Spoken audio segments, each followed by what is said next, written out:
Hello and a very warm welcome to panel 2 of the International Schiller Institute conference titled Let Us Join Hands with a Global Majority to Create a New Chapter in World History. And I'll be your host for the next roughly 3 hours with very exciting speakers that will come up. The theme of this panel is the new paradigm in history, in the history of mankind, is taking shape. Now, we will ask questions such as, what is this new paradigm? What are the goals that the countries of the global majority are now so eager to achieve? What is the position and the situation of the West, the current global minority? Speaking from Berlin, Germany, I can say that even today, only exceptional individuals grasp the full magnitude of this colossal shift that is taking place, and we are witnessing more and more clearly. Most people in Germany, and I suppose also in other European countries, have no real idea. Yet what they know is that they are very dissatisfied and angry with the current situation, especially with the condition of the economy and the economic inequality. So, for example, the German Federal Statistical Office has just reported a significant decline in German manufacturing and international trade. The so-called deindustrialization of Germany has now become a buzzword in international circles, and even international large newspapers are running long series about the quicksand that Germany is now increasingly sinking into. But still, the German central bank has just said a couple of days ago, this is only temporary, while some wizards in Germany's tea leaf reading economic institutes are predicting even the comeback of growth in 2025, and asking people to be patient.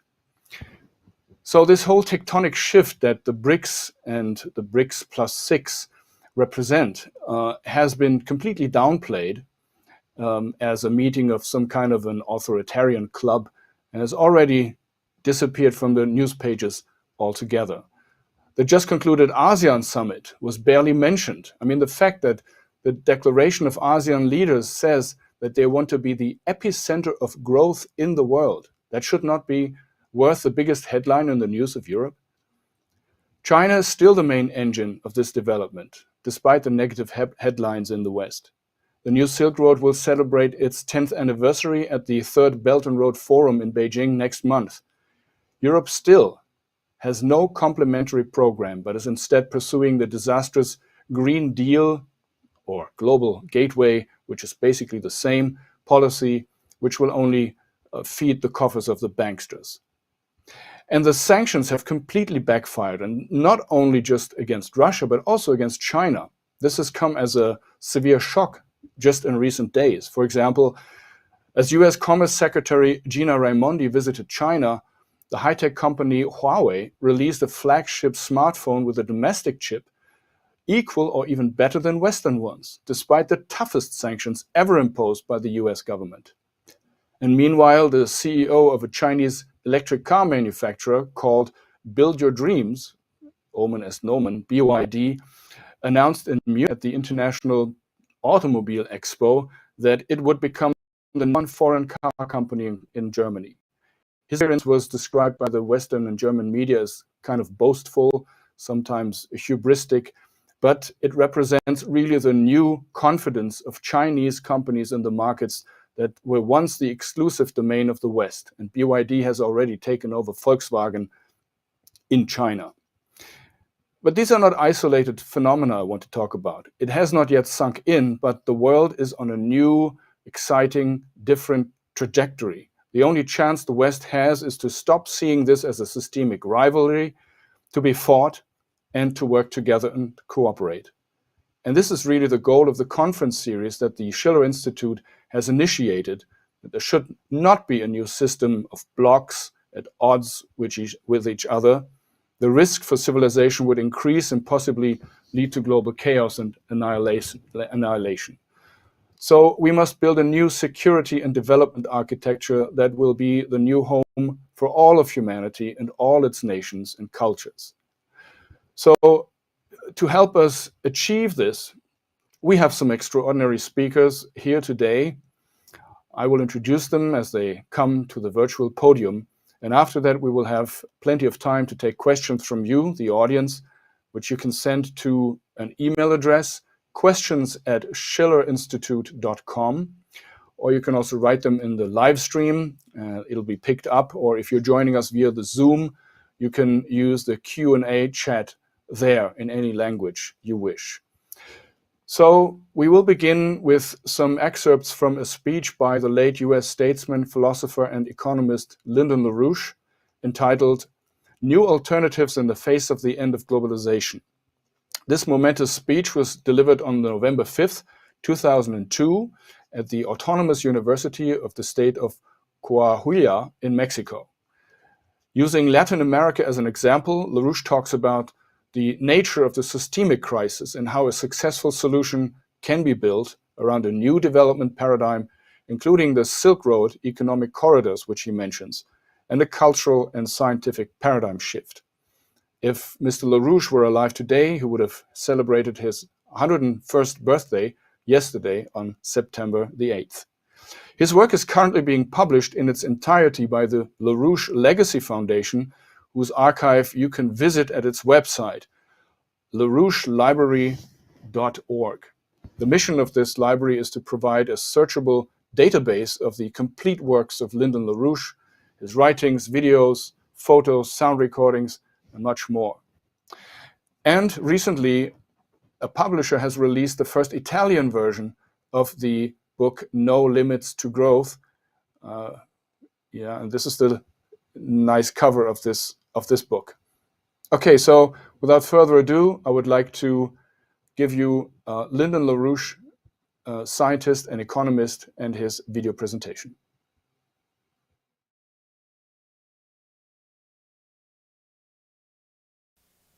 In South America, we see that Argentina has been destroyed, especially since 1982. We see that Bolivia is now in danger of going back under a drug dictatorship. We see related crises on the borders of Brazil and Argentina, in Paraguay and Uruguay. We see the loss of sovereignty of Peru by a coup organized under the direction of President Clinton recently. At the present time, Brazil faces an impossible burden. There's no possible way that Brazil could carry the debt which has now been imposed upon it. This debt was not really self-incurred. The debt was imposed by international institutions under strong pressure from the United States, including the dollarization of Brazil's debt in 1989, which was a tragedy for them. There's no way they can pay this debt under these terms. The IMF demands that concessions be made by Brazil to honor the requirements of the markets which are intrinsically corrupt.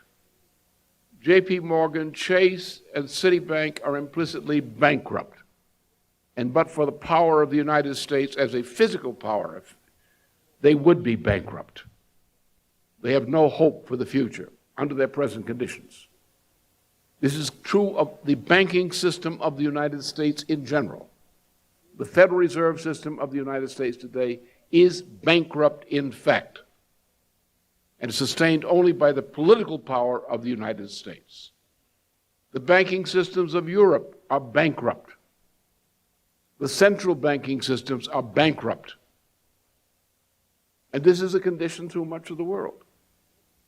Now the IMF, which has been the organizer, together with the World Bank, of this bankruptcy, which has developed over years, now comes to Brazil and says, Brazil, you are bad. You're bad. You have to accept our tutelage. We who ruined you have come to help you by ruining you some more. What would happen if Brazil capitulated to the IMF and accepted anything in any way resembling the demands which have been made upon it by the IMF? Brazil would die. It would disintegrate rapidly, not over several years, but over months. Look at the figures. Take the ratios. Take the debt service charges. Take the effect of these conditions in collapsing the economy of Brazil. Look at what's happened to Argentina and see that what happened to Argentina is now in the process of unfolding with full force in Brazil. If Brazil resists and does not submit, it could survive. If the average interest rate could be kept below 10% in Brazil and suitable conditions of refinancing the debt were instituted, Brazil could survive and could be part of a recovery prospect for the hemisphere. But if Brazil were to survive under those conditions, the IMF would go bankrupt. It could not, under present circumstances, absorb that kind of financial reorganization. Either way, the IMF is dead in its present form. If it succeeds, it dies. If it fails, it dies. This gives you an indication of what we describe as a systemic crisis, as opposed to people who study these statistical phenomena called boom-bust cycles. This is not a cyclical phenomenon. Now, obviously, there are solutions. I've been pushing such solutions. We had a vote recently in the Italian Chamber of Deputies, a majority vote, voting for a proposal which I've made, where the Italian government is implicitly, by this vote, is committed to working with other governments to reorganize the world monetary system, to return to a Bretton Woods formula of the type we had in 1945 to 1964.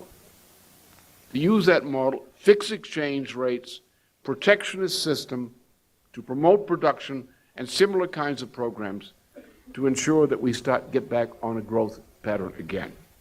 This means that we have to put the world through bankruptcy reorganization, the same way you do any bankruptcy. We as states will create the credit needed for large-scale infrastructure programs and for promotion of private investment. This credit will be used over a long-term basis, that is 25 years or so in general, at 1% to 2% simple interest rates. As state credit, we use largely for infrastructure, to build up the level of employment, to build the railroads, the water systems, the power systems, and so forth, which are needed for society. This will stimulate private employment. We will also put credit into credible areas of private investment, to build up agriculture, to build up manufacturing, to build up other necessary things. And we will build our way out of this mess. What I propose is that we look at the world in terms of certain countries are technologically fountains of technology.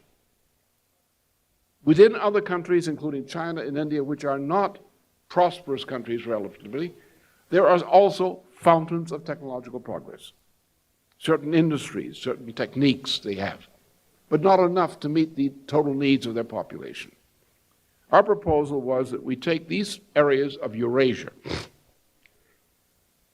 build up the fountains of technological progress for long-term transmission of capital, technologically necessary capital, into areas which have low technology potential.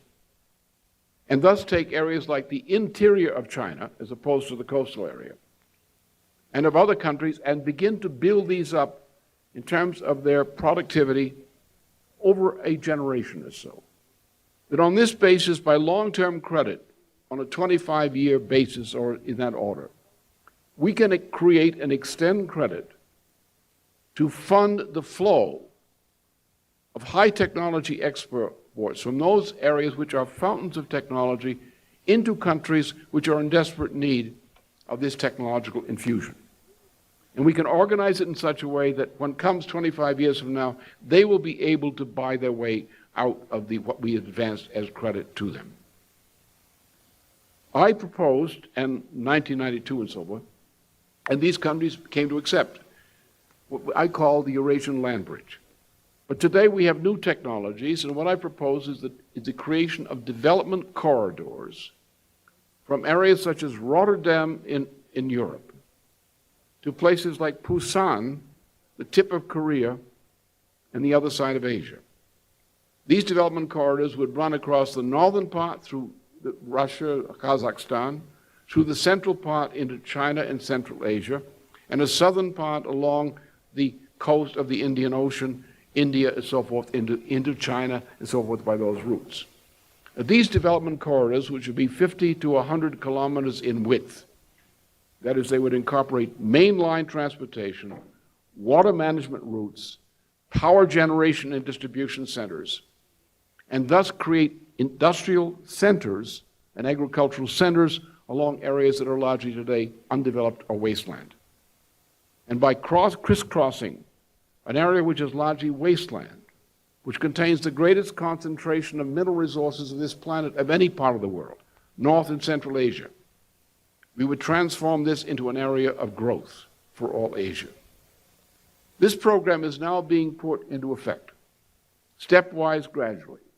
The efforts of China and Russia, among others, to force the building of the railway connection between North and South Korea, which is actually a railway connection from Busan to Rotterdam, through China and through Russia. But this is already in place.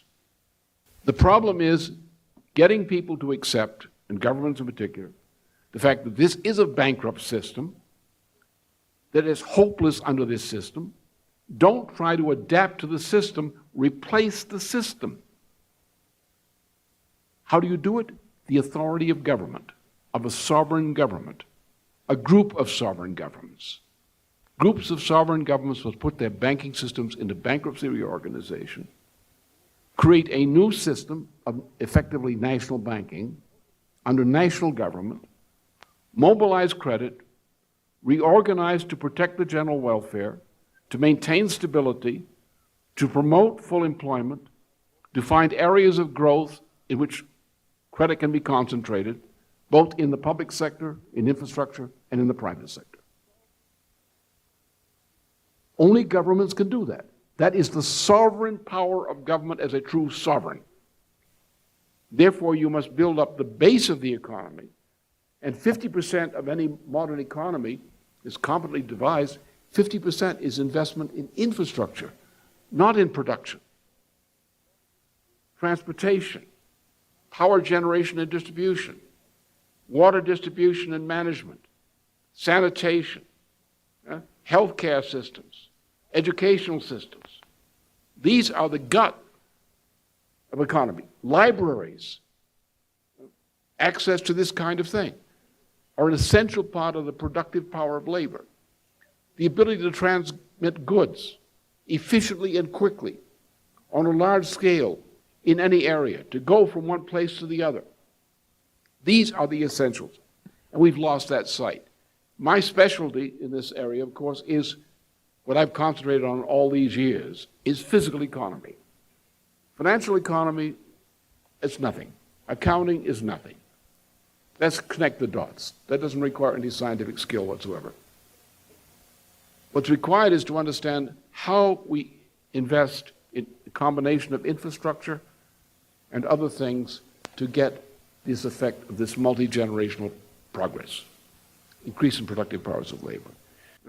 So my concern is if you can get a grounding among students where they can understand what an idea is, in Plato's sense of idea, discovery, hypothesis, experimental proof method, the method of Kepler.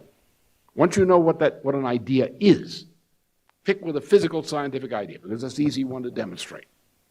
Then say, well, how is culture developed? It develops on the basis of transmission of ideas which correspond to such discoveries from one generation to the next generation. That is history. Archimedes and Eratosthenes and Plato and Archytas, the sources of ancient scientific method. These live in our society today because those who are scientists have replicated those discoveries and have applied that to understanding modern science today.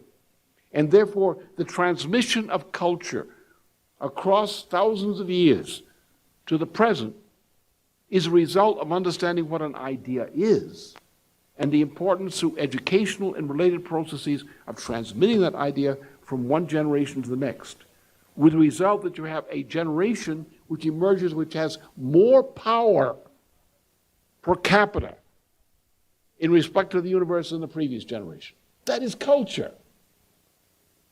Ideas of classical drama, which give you insight into how human beings behave and misbehave, and how you manage that. This is what we need. Accounting is simple. Playing with mathematics, add and subtract and so forth, that's simple. That is not economics. Economics is based on human beings, which are not monkeys, which have the power to generate, assimilate, replicate ideas, whose purpose with ideas is to, knowing they're all going to die, we all die. So what is our expenditure of our talent in life? What does our life mean after we've left it? What have we embedded in the coming generations, which gives us a permanent place in the space-time spectrum? That's human. And to try to get the knowledge in every possible area that your appetite can reach, to be able to relive and discover the wonderful discoveries of people before you, transmit them to others, have a society in which this is the standard of practice. That is economics. Economics is what one generation is capable of doing for the benefit of two generations hence. Thank you very much.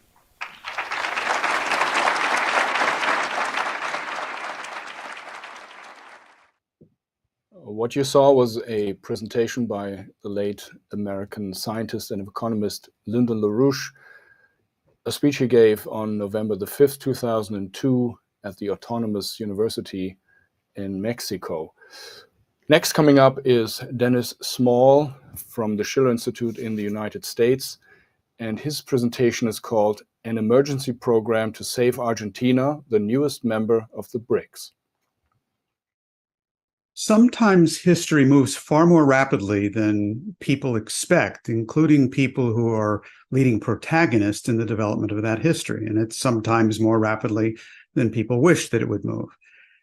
The case of what happened at the BRICS summit shows the way developments are speeding up on a strategic level in a way that was unforeseen by most people. Now we have a development where in less than 2 months after the conclusion of that summit, the very existence of the BRICS and the future of the global South and the global majority is actually going to be put in question in the elections in Argentina, the presidential elections of October 22nd. Here's why. There are 3 candidates who each have about a third of the vote. 2 of the 3, I'm speaking about Javier Milei and Patricia Bullrich, are both openly on the record for pulling Argentina out of the BRICS, even before it actually joins on January 1st, 2024. The third candidate, Sergio Massa, who is also the economics minister of the current government, whatever his other shortcomings, will at least stay in the BRICS. Now, what's going on is that the IMF and the international banks in the City of London and Wall Street have launched all-out financial warfare through their hitmen to destroy Argentina, to do a number of things, to make it impossible for anyone connected to this government to win the elections. They have unleashed inflation, extremely high interest rates, 120%, massive capital flight, tremendous poverty in the population. And their intention is to make of Argentina a bloody example. First of all, to weaken it so that it will not join the BRICS. That will open a flank against its neighbor Brazil, one of the 5 founding members of the BRICS, and make it a bloody example for the whole world so that any of the nations, 30 or more, that are currently thinking of joining the BRICS will get the message. If you try to leave or break with our bankrupt system, we will wipe you off the map. Now, therefore, the battle for Argentina is rapidly becoming the battle for the BRICS. You just heard Lyndon LaRouche speaking in 2002 in Mexico, in Saltillo, and he made the point that the time to change this system is now. And he was right. 20 years earlier, José López Portillo, then president of Mexico, spoke before the United Nations General Assembly on October 1st, 1982, and he stated that the place is here and the time is now to stop the slide into a new medieval dark age and replace it with a new paradigm. They were both right. Lyndon LaRouche has frequently emphasized that the key to victory under conditions of crisis is to win over enough people who can think and who can plan out policy so that they have the required concepts available when the proverbial S hits the proverbial fan, as it is now doing. Now, LaRouche explained this with great clarity in a 1982 masterpiece of his called Conceptual Outlines of Modern Economic Science. And here's what he said in part in that statement. He said, each such crisis represents a kind of branching point in history, and at such points, peoples must choose whether to be swept to ruin by refusing to change radically previous trends in policymaking, or to move humanity into an ascending pathway through appropriate transformation in policies and institutions. It has always been, LaRouche said, a relative handful who mustered the kind of dedication to a higher, long-reaching purpose, and so provided for their people more generally the quality of leadership that people required. If I can assist, LaRouche said, to strengthen such leadership within developing nations, all of us, being at once patriots and world citizens, can collaborate as a community of principle to aid in uniting our respective nations in common effort. So now the breakdown of the entire transatlantic financial system, combined with the BRICS summit, which has shifted the pace of developments radically, has telescoped decades, if not centuries, of developments into a very brief period of time. And so I'd like to say it's about time, with all due apologies to my fellow interpreters who might have a little trouble interpreting that phrase. Now, let's turn to another battle which is underway, putting aside for a moment this Argentine question, which is coming off the developments from the BRICS meeting. Because the question here, if you take stock of what has occurred at the BRICS meeting, here's what we have. First, trade in national currencies, de-dollarization, is moving very rapidly forward. This is spreading around the world almost with no way of stopping this in point of fact. And we have a situation which has been described by Russia's leading economist, Sergei Glasiev, in the following way. He recently put it as such. He said the transition to national currencies was forced to happen staggeringly quick. But in itself, the transition to settlements in national currencies is only a small element of economic activity and economic security. He's right. Second thing, the BRICS 5 became the BRICS 11 at this meeting. 47% of the world's population, which is quite significant, 36% of its GDP, which is pretty much an entirely meaningless measure of real economic activity, but for what it's worth. 80% of world oil is now controlled by the BRICS 11, and something like 72% of all rare earth materials. A third development around the BRICS' new development bank, which has begun to lend in a significant measure to BRICS member nations for infrastructure projects in their local currencies. And they have also announced that they will continue the process and expand the process of capitalizing themselves not on the dollar market. That's extremely important because the dollar market is $2 quadrillion of speculation and a cancer which has hindered the ability of the new development bank to function at all. Now they have begun to float bonds to capitalize themselves in China, in renminbi, in South Africa, in rands. They will soon do that in India, in rupees, and also in Brazil, in reals. Now they're going to have to increase the scale of their lending by 100-fold at least to actually meet the needs of requirements for heavy investment in infrastructure over the period immediately ahead. So those are some of the advances that have begun to take place. But what about the question of a new currency? This has come up repeatedly in a lot of media coverage, most of which sheds very little light on this. The question is this going to take 5 years or 10 years to develop this, to have all the technical specs worked out until maybe we can come to some agreement? No, there is no time for that, and it is not going to take that long. Now, with all of that in mind, and those concepts of LaRouche's for understanding the nature of this crisis and what must be done, let's briefly return to the question of Argentina and the emergency program which the Schiller Institute has issued around that situation, Argentina as the newest member of the BRICS. There are first a set of measures to be adopted to stop the bleeding. This simply has to be stopped. People come first. To do that, you have to declare a moratorium on the payments of the foreign debt, hundreds of billions of dollars. $46 billion are owed to the IMF.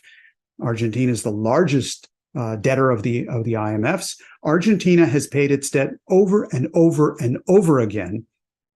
And there is no reason whatsoever to not declare a debt moratorium. You cannot continue to be looted. Second, you have to stop capital flight through capital and exchange controls, including in the case of Argentina, very strict controls on exports such that all of the earnings from exports are repatriated into Argentina and not kept abroad for capital flight and speculation. Third, you have to establish a fixed parity relationship between the Argentine peso and the dollar, such that it is not devalued constantly by market speculation, and the government controls exactly how much money is traded from pesos into dollars for accepted uses of the currency, not speculative purposes. That's the first area. The second area is how to then issue urgent productive credit that's needed to get people out of poverty and to develop the economy. First, emergency government funds must be issued, as Massa, as economics minister, is attempting to do. This includes lowering interest rates, subsidizing interest rates, and so on. That's okay. It's a first step. But the problem is today, what the government hands out on a Monday is stolen on Tuesday by capital flight and speculation. That will be taken care of with the first group of measures that I mentioned. The second thing, in terms of providing urgently needed credit, is that the Central Bank of Argentina, which is an autonomous bank, meaning run by bankers, must be nationalized, just like Hamilton's First Bank of the United States, to issue credit for those things which will benefit the common good. Then you have to have strict price controls. The basis for the incredible runaway inflation of 120% a year today through devaluation and so on, that's going to be gone. But you have to apply strict price controls. And very simply, people who violate that or who try to trade illegally in interest speculation or foreign exchange speculation will be treated very harshly with jail terms and legal proceedings. The threat of such activity, as Franklin Delano Roosevelt demonstrated back during his presidency, brings an amazing amount of rationality into the thinking of bankers, which otherwise is completely absent. The other thing to provide the necessary currency and investment for the economy, having stopped the bleeding, is Argentina must continue and expand trade in national currencies with other BRICS members and using the the new development bank to bring investment credits into Argentina as into other countries. And this brings us to the final and most crucial point of what's required, which is you have to launch great infrastructure projects for Argentina and for the region that will increase the productive powers of labor. There is no greater source of poverty than lack of employment in these kinds of productive activities. We have made two specific proposals to get this off the ground, working with China in particular and its Belt and Road. One is the construction of a bioceanic railroad crossing from the Atlantic to the Pacific. From Brazil, one route goes from Brazil to Peru. Another is Brazil through Bolivia into Peru. A third goes from Argentina into Bolivia over to the west coast in Peru, and so on. This will open up for development just as the Transcontinental Railroad in the United States did, or the construction of the Trans-Siberian in Russia did. That kind of infrastructure project is urgently needed. China is offering to do it. It simply should be done. That's what the BRICS should be doing, what Argentina should be doing. And then a second major great project is Argentina working with other countries to develop what is already an important capability it has in space sciences and rocketry. There is a launch base in Alcântara, Brazil, very close to the equator. It's the closest of any launch site anywhere in the world to the equator, and therefore has great advantages. Argentina and Brazil have cooperated in the area of space research for many years in the past. Argentina has tremendous capability. And now we have this tremendous accomplishment of India having landed a rover on the south pole of the moon, right in the middle of the BRICS meeting, as if to put an exclamation mark on what the actual content is of the new paradigm, the new economic architecture that's required to pull the entire global majority out of poverty and into advanced scientific development. Now, in conclusion, you have to look at what the rest of the world is doing as they look at those parts of the world where such advances have been made. They look at their own poverty, and then they look to China and the 850 million people that have been pulled out of poverty in China in 40 years. And around the global south, people are saying, if China can do it, why not we? And similarly, in terms of the scientific achievements, they look at the lack of technology, the lack of focus on their capabilities in education and science. And then they look at what India did with 100 schools training children to shoot rockets and the developments that they achieved in rocketry by landing this rover on the moon. And with the same voice and in the same breath, the global south is now saying, if India can do it, why not we? Indeed. If you've just joined us, this is panel 2 of the International Schiller Institute conference titled, Let's Join Hands with the Global South to Create a New Chapter in World History. You just saw a presentation by Dennis Small of the Schiller Institute in the US about an emergency program to save Argentina, the newest member of BRICS. And if you want to send a question or ask a question to Dennis Small, who will join us later at the discussion, please send your questions to him and to any of the other upcoming speakers to questions@schillerinstitute.org or .com, I'm sorry, and or post them in the chat. Coming up is, not by accident, a gentleman from India who will speak about the latest achievement of Indian space program. His name is Kiran Karnik, former president of the National Association of Software and Service Companies.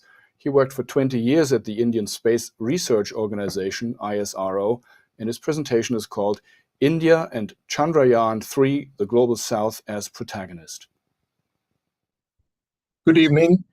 Greetings from Gurgaon, a suburb of New Delhi, from where I join you today. I'm going to try and do something very ambitious this evening.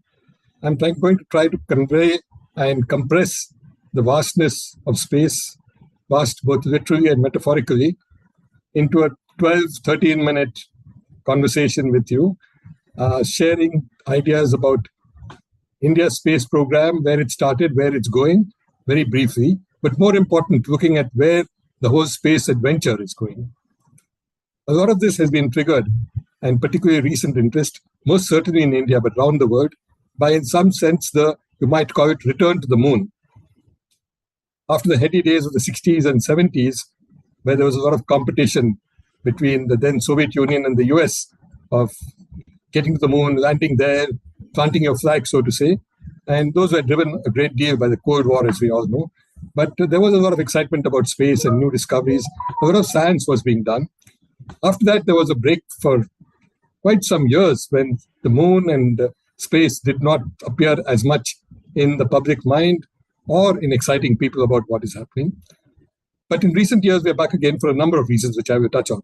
But most recent, and as I said earlier, most so in India, we've had an active space program, and triggered a few weeks ago by the soft landing of on the moon of an Indian lander, and then a rover which has rolled down, and as many of you would be familiar, roamed around a little bit, you might see, on the moon surface, took some pictures, did some scientific experiments. It's now, in a sense, gone to sleep. as it waits for sunlight to reappear. And after that, we don't know it, whether it will live on or not. It has not been designed for more than one lunar day, which extends to about 14 days on Earth. And after that, because it doesn't get direct sunshine, there's not enough solar power. But we'll see what happens. Meanwhile, it's collected a lot of data, and many, many scientific findings will flow from what happened there.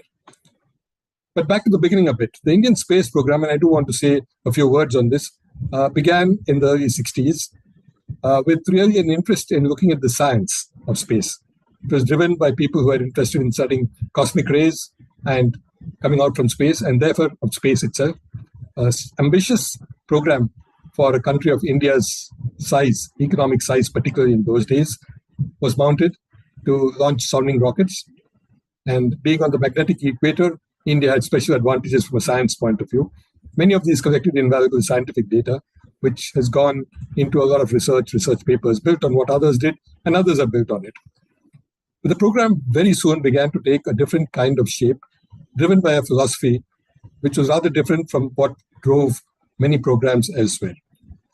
As I said earlier, the space activities in those days were driven really by the Cold War rivalry between the West and the Soviet Union. And space technology was almost completely derived from military uses. It came from the missiles, beginning from World War II in a small way, and then evolved as missiles grew. They became rockets which could take satellites into space. And yes, there was a lot of science, a lot of interest, exploration, but the driving force was something else. In India, the driving force from the beginning has been how can space be used to benefit the country in economic and social terms. That was in addition to the scientific venture, as I said, which started early on.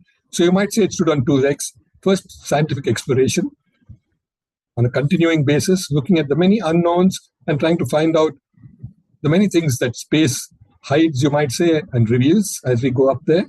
And importantly, how can we use space and space technology to do things that will benefit people on Earth?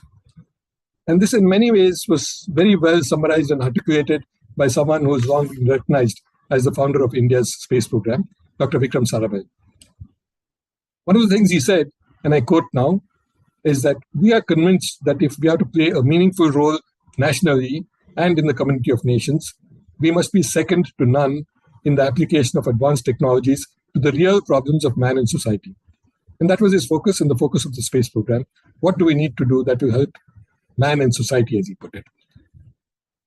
And elsewhere, he said, in a sense, as a specific counterpoint to this, that is talking to the Indian space program and what we were trying to do, should not be confused, and again I'm quoting, should not be confused with embarking on grandiose schemes whose primary impact is for show. Schemes which do not progress man's benefits as measured in hard economic and social terms. So he was very clear that the program was looking at economic and social benefits on the ground and not at, vanity projects or who gets where first. Times have changed, competition has changed, India has changed, the world has changed. And we'll come back to some of these thoughts later in a moment. But that's been a driving force. I wanted to begin at the beginning to say that the program is really looking at applications of space technology. And earlier on, we began with communication, went on to remote sensing, which is used for all kinds of applications. Early on for agriculture, which is very critical to India, continues to be, for land use, for mapping soil, water, looking at mountains, and then for weather prediction, again, a very, very critical factor in India, where even today, but especially decades ago, we were very dependent on the monsoon rains and therefore needed to do the weather very precisely in order to forecast what is going to happen and what needs to be done. So these factors drove the program in a very big way. And the program has continued along those lines. You might see the parallel tracks of scientific exploration. In many ways, the Chandrayaan or the moon landing way, which is exploring new things outside the Earth, trying to move science on and understand better what were the things that drove the early formation of the universe, what exists, what doesn't, what is outside, looking at various scientific phenomena. And the other one, which continues also today very strongly, is on aspects which relate to day-to-day use, whether it is for communication, or it is space imagery for a whole host of applications, or it is weather forecasting, position location, disaster warning, a whole host of other areas. I don't want to speak very much more on the Indian program. I was involved for more than 2 decades, but have been out of touch for almost equally long. I stay in some contact and keep aware of it, but I'm not an expert and I don't have details of exactly what and where. Most recently, and I want to close an Indian program with this, just a few days back, literally, a new probe has been launched, a satellite that will orbit the Earth at a so-called Lagrange point, which is a stable point, to study the sun. And this will complement and add data to what is already being done by ESA and the US in particular, the European Space Organization and European Space Agency and NASA in studying the sun. So this should provide interesting data too. Let me move to a different aspect of space. And I want to take some time on this to leave some thoughts on this. In early years, again, when the Indian program was nascent, India took a very active part in the United Nations deliberations and was a very major player in trying to put together a number of treaties and conventions.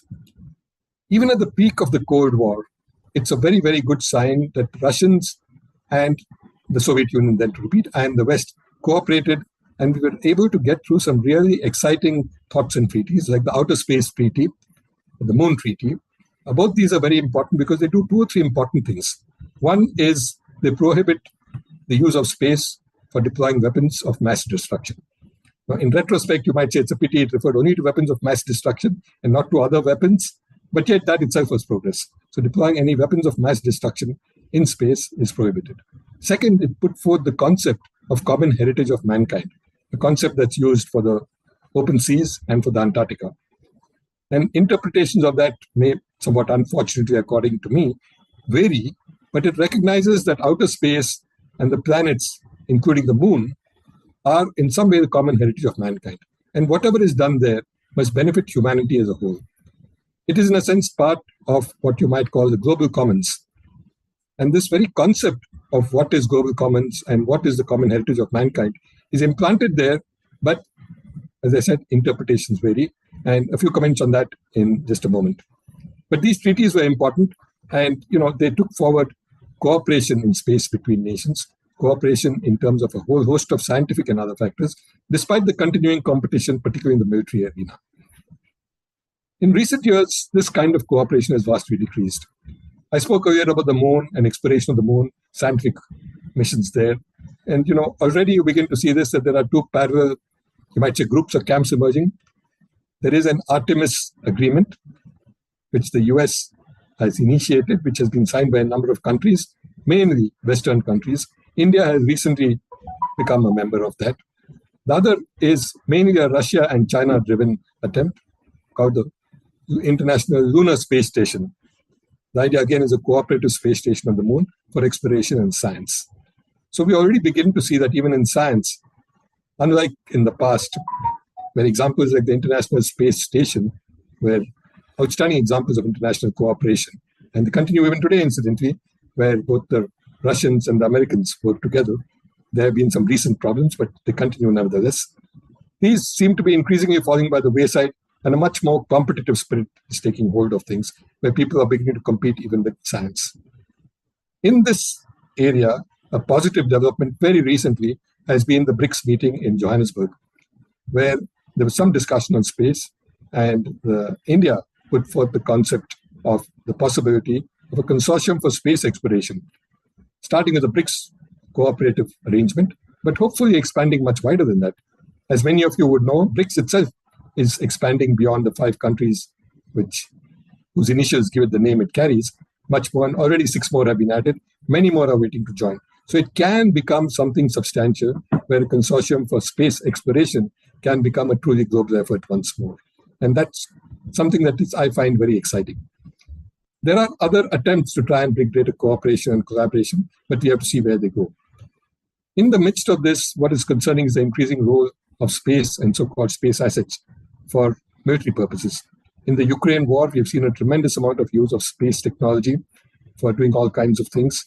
Some reported, some unreported, some quoting sources from here and there, but it is a problem, and it's something we will have to face as we go forward. The other point I want to flag, and given the time, this would be my last big point or major point, is the increasing role of the private sector. In some ways, it's very welcome. The private sector has taken on a lot of the manufacturing, making, even development of systems for space. But what could be of concern is very big companies, big tech companies in particular, that are becoming dominant even in space. And in some ways, the role of the governmental space agencies is decreasing. So these private agencies would doubtless have interests in already, many of them are talking of mining on the moon, mining asteroids for minerals. Space tourism may be fine, but going beyond that to mining things on moon or on the asteroids, given the context, which is why I mentioned it, of the Outer Space Treaty, the concept of the common heritage of mankind, where is this going to take us? Where is it going to lead us? And what kinds of safeguards might there be to prevent or to provide guidelines for private sector involvement in providing military assistance, military help to one country or the other when countries are at war? As we know, space has become a major domain of contention now. It's the two new areas are certainly cyberspace and outer space, and both have become very powerful tools and very contentious tools. And in both, companies and the private sector have an increasing role. And this could be of great concern because, we talk today sometimes of rogue states, and each country has its own definition, of course, of who is a rogue state. But you may very soon have rogue companies, and they may be far more difficult to control, to inhibit, to, even impose sanctions on than rogue nations. And that's something you have to watch for.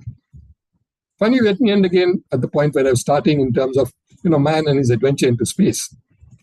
For eons, from the beginning of human species, you might say, humans have looked up into space and wondered, what is there? What is out there? Can I go there? Can I not? We've crossed that barrier now. We are out there. We begin to see what is there. We begin to know what is there. To what extent can we work together cooperatively and as humanity, as a common human species? What can we do together to look at this great adventure of understanding something which is beyond us, of understanding the cosmos, of understanding what in many ways was the beginning of the universe and the formation of the earth? What are the great scientific things out there to be discovered? Hopefully, that is the direction human beings will begin to take, nations will begin to take, where we work together and cooperate rather than use space as one more realm for military adventures. Let me end there, and maybe there'll be some discussion and questions. We'll handle more there. Thank you very much. You just saw a presentation by Mr. Kiran Karnik, who spoke from New Delhi, India, and who worked for 20 years for the Indian Space Research Organization, ISRO.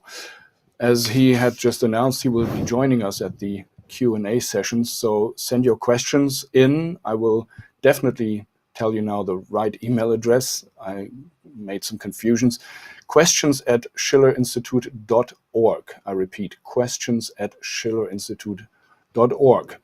So coming up next is Jacques Cheminade from France. He's the chairman of the Solidarity and Progress Party and a former French presidential candidate. His presentation is called The Win-Win Policy of the BRICS and the Role of Argentina. The win-win policy of the BRICS and the role of Asia, Africa, and Argentina. In his interview to the Press Trust of India, Narendra Modi said that a GDP-centric view of the world is now changing to a human-centric view. Like a new world order was seen after World War II, a new world order is taking shape post-COVID.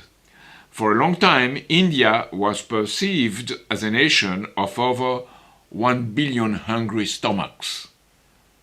But India is now being seen as a nation of over 1 billion aspirational minds, more than 2 billion skilled hands, and hundreds of millions of young people.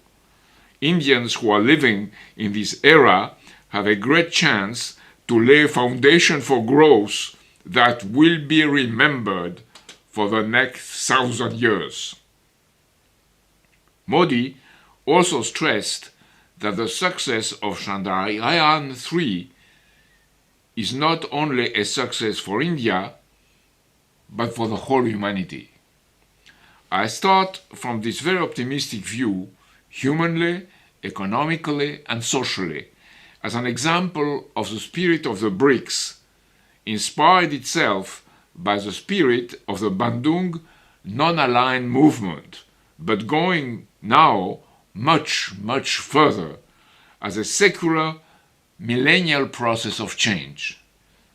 If we think of the progress made in the last 30 years in China and India in particular, two countries whose policy have been in accordance with the conception of physical economy developed by Lyndon LaRouche, we can forecast then that such a progress is unstoppable, absolutely unstoppable, because it is the process of being shared. What is unstoppable, except if a world war annihilates humanity, except if a world war annihilates humanity. What is unstoppable is that the BRICS are setting up their own economic system which allows for the development of all of them. Let's look at the record to date in a constant acceleration. June 16, 2009, first meeting of the BRICS in Yekaterinburg, Russia. December 24, 2010, South Africa joins the 4 founding members formally invited by China. Today is the 10th anniversary of the launching of China's Belt and Road Initiative on September 7, 2013. The 15th summit of the BRICS just ended now, with 6 new members joining and about 40 more at their doorstep. And finally, next year, their 16th meeting will take place in Kazan, capital of the Tatarstan Republic of the Russian Federation. To understand the meaning of this expansion to the 6 new members which compose the new BRICS, BRICS Plus or BRICS 11, will give us a better sense of the process. First, 3 oil-producing countries have joined: Iran, Saudi Arabia, and the United Emirates. This will provide a key backup to the BRICS New Development Bank, headed by Dilma Rousseff, a former revolutionary fighter, Brazilian president, and close ally of Lula's, the present president. Then you have Egypt, with a key historical connection between Southwest Asia and Africa, a civilizational connection, and with its first African nuclear plant of 3 reactors at El Dabaa. Then Ethiopia, with its access to all of Eastern Africa through the Djibouti-Addis Ababa railway line built by China, and its extension from the Red Sea to the Indian Ocean. Then Argentina, to back up Brazil in the framework of Iberoamerica.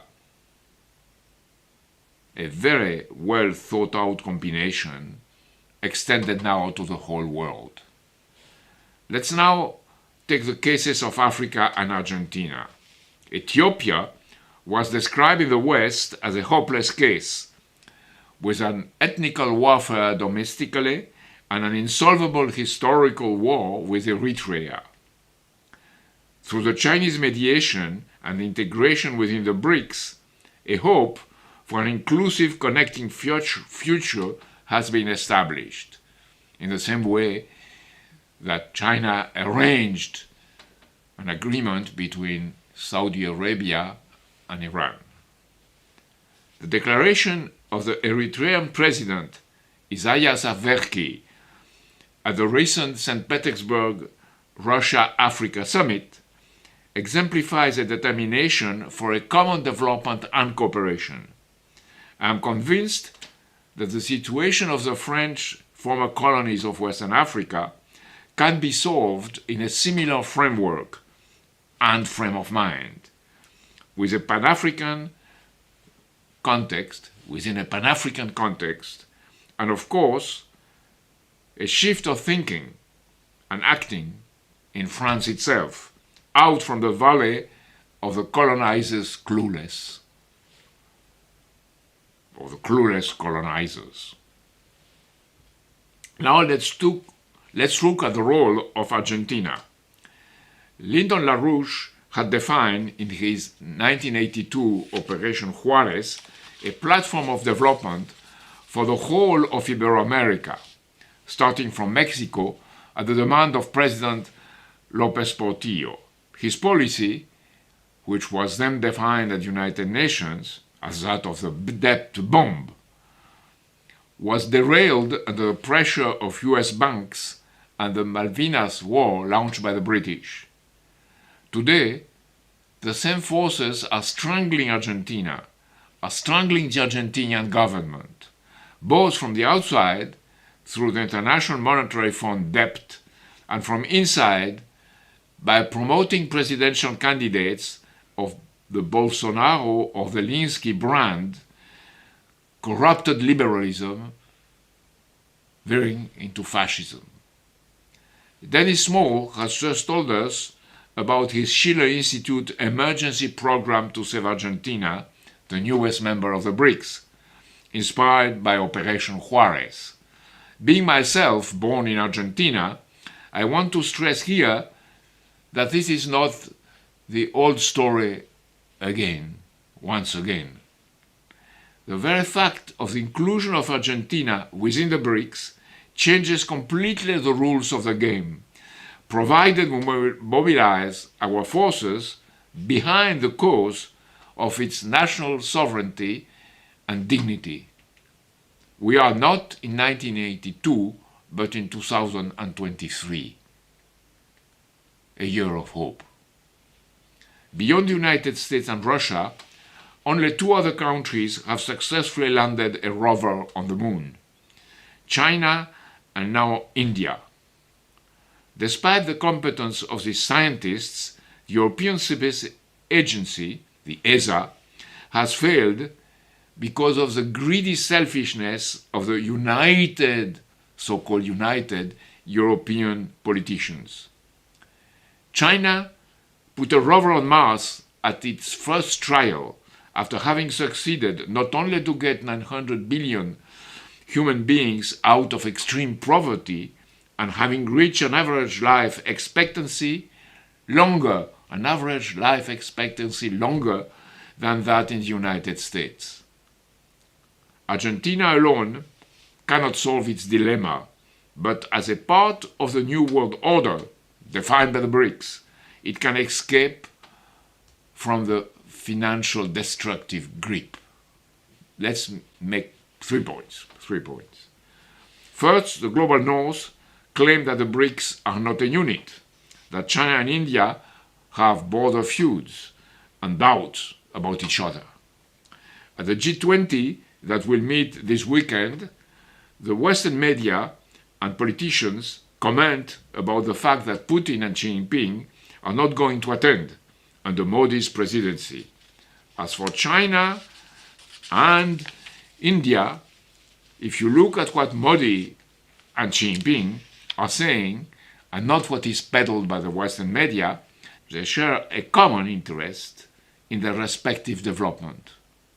It's not a uniform formal alliance, but a community of interest, principle, and cooperation, and a common and absolute rejection of the colonial and neo-colonial imperial order. As Sergei Glaziev, Russian minister in charge of integration and macroeconomics of the Eurasian Economic Union, as Sergei Glaziev commented, the 2 most successful countries in the recent period, India and China, have both followed the economic conceptions of Lyndon LaRouche. So what they have in common, human and physical development, goes beyond the realm of confrontational politics, of confrontational geopolitics. The 3 global initiatives defined by President Xi Jinping of China, security, development, and civilizational, are the basis for a cooperation without uniformization. For all the BRICS. As for the absence of Xi Jinping from the G20, you can take it from 2 different angles. For good reasons, Beijing may judge premature a meeting with Joe Biden, a lame duck and hostile president, taking moreover into consideration the absence of Putin. Xi Jinping may consider that there are more important meetings to attend.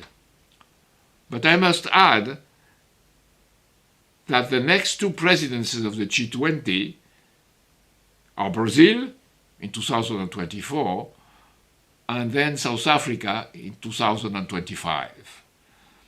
So much for the global North pretends to divide and conquer, given besides the fact that Russia has now very close relations with both China and India. More important is the fact that French President Emmanuel Macron's open and undiplomatic demand to be invited to Johannesburg was flatly rejected. Second, a full array of political and economic experts, including Sergei Glaziev, are studying and testing the organization of trade in national currencies. These exchanges are already taking place, mainly in Chinese renminbis, Chinese yuans, but also in Russian rubles and Indian rupees. It's a process of de-dollarization, obviously still limited, but nonetheless very significant. All the more that the new development bank is already issuing renminbi bonds to finance infrastructure and sustainable development activities among the bank's member countries. The process will develop in an accelerated way since the various countries of the Global South have realized that their dollar assets could be frozen. It has happened with Afghanistan's $9 billion reserves and to Russia's above $300 billion reserves. The boomerang effect of the Western sanctions has created a new world of countries seeking to trade using their own currencies instead of the US dollar. The goal of this first step is to create a parallel system rather than to immediately replace the dollar, which would cause a systemic collapse of the world economy. The point is that the progressive increase of the trade agreements among other national currencies will create the basis for a second step. There are a lot of discussions about a new trade currency pegged to an index of currencies of the participating powers or participating country powers, or to a new unity of account based on a basket of currencies anchored to the value of strategic raw materials. Vladimir Putin, on the occasion of the 14th Annual BRICS Congress Summit, declared, "We are exploring the possibility of creating an international reserve currency based on the BRICS basket of currencies. The problem of this approach is first that it is still occurring within a monetarist universe, and that it would separate the world into two blocks, necessarily doomed to compete and to degenerate into a geopolitical state of warfare. Moreover, a monetary-based system is intrinsically vulnerable to speculative attacks, as it was the case in 1992 with the pound sterling and the Italian lira when they were destabilized by infamous George Soros. An ECU type of monetary system is a snake doomed to bite its own tail. The new starting point should not be money per se, but human creative capacities. Energy is a first approach as a source of power, but more profoundly, as LaRouche stated in a 1979 speech in Berlin, titled The Myth About Equilibrium Economics, he said, "There is something more profound than mere calories of energy involved in affecting the successful branches of cultural development. The source of the new energy is the creative mental potentialities of the human mind. In those courses of development of technologies, which we comprehend coherently as a process, as a progress in scientific knowledge, man increases his own knowledgeable, willful mastery of the lawful organization of our universe. Money should therefore be the servant of such creative mental capacities expressed in the continuous dynamics of nonlinear development of new physical principles, which technological applications creating the conditions for an increasing human carrying capacity of the universe. Each country should therefore keep its own currency, which expresses its national sovereignty, while, in dealing with the currencies of other countries, it needs a reference connected to the human capacity to improve the universe. A common agreement to solve the problems of surpluses and deficits with a reference to a basket of strategic materials needed for human economic creation. The point is not the component of the basket in itself, but for itself the potential human creation and not mere money accounts. This has to be said to reach our third point, the United States and Europe. They should agree to be integrated in that process in which the BRICS, the Global South, is engaged. This is our call to the Global North. There is ample space for cooperation and for breakthroughs in common endeavors, be it in space or on Earth. LaRouche put it bluntly, now you cannot solve the problem by eliminating the United States. Therefore, the solution is, from my standpoint, to change the disposition of the United States, of the government of the United States. And the same is the case now for Western Europe. Today, to solve the dilemma, we need to put together, like LaRouche said in the early 80s and even 70s, China, India, Russia, and the United States, the four countries that managed to land a rover on the moon, to create enough power to get rid of the destructive axioms of the Anglosphere. Less won't make it. It means to reach a level of truthfulness which truly represents the principle of the advantage of the other. The principle of human immortality is not individually physical, as some transhumanist imbeciles believe, but a human process manifesting itself throughout the centuries, the unity of humanity expressed in different forms. Natural law, for us of the Judeo-Christian tradition, a cohesion of man with the laws of the cosmos in the Indian Vedic tradition, or as a mandate of heavens in Confucian and pre-Confucian China. Our common history of mankind freed from the shackles of physical and mental slavery. This conference of the Schiller Institute is a meeting of the minds to give a future to humanity throughout the world, within each of our countries and within each of our own minds, inside our own minds. We should change the way of thinking, welcoming the advancement of the other with the highest form of joy and rejecting any form of destructive jealousy, of shameful jealousy.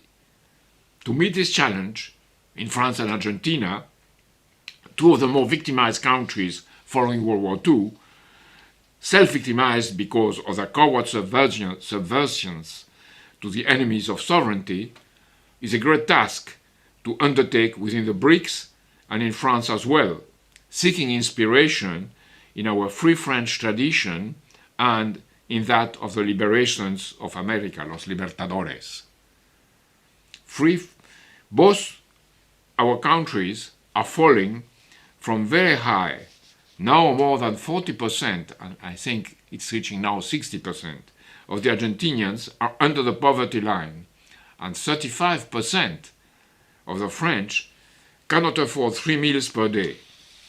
We are therefore in the center of the battlefield, with our epidemics of currency devaluations and colonial delusions.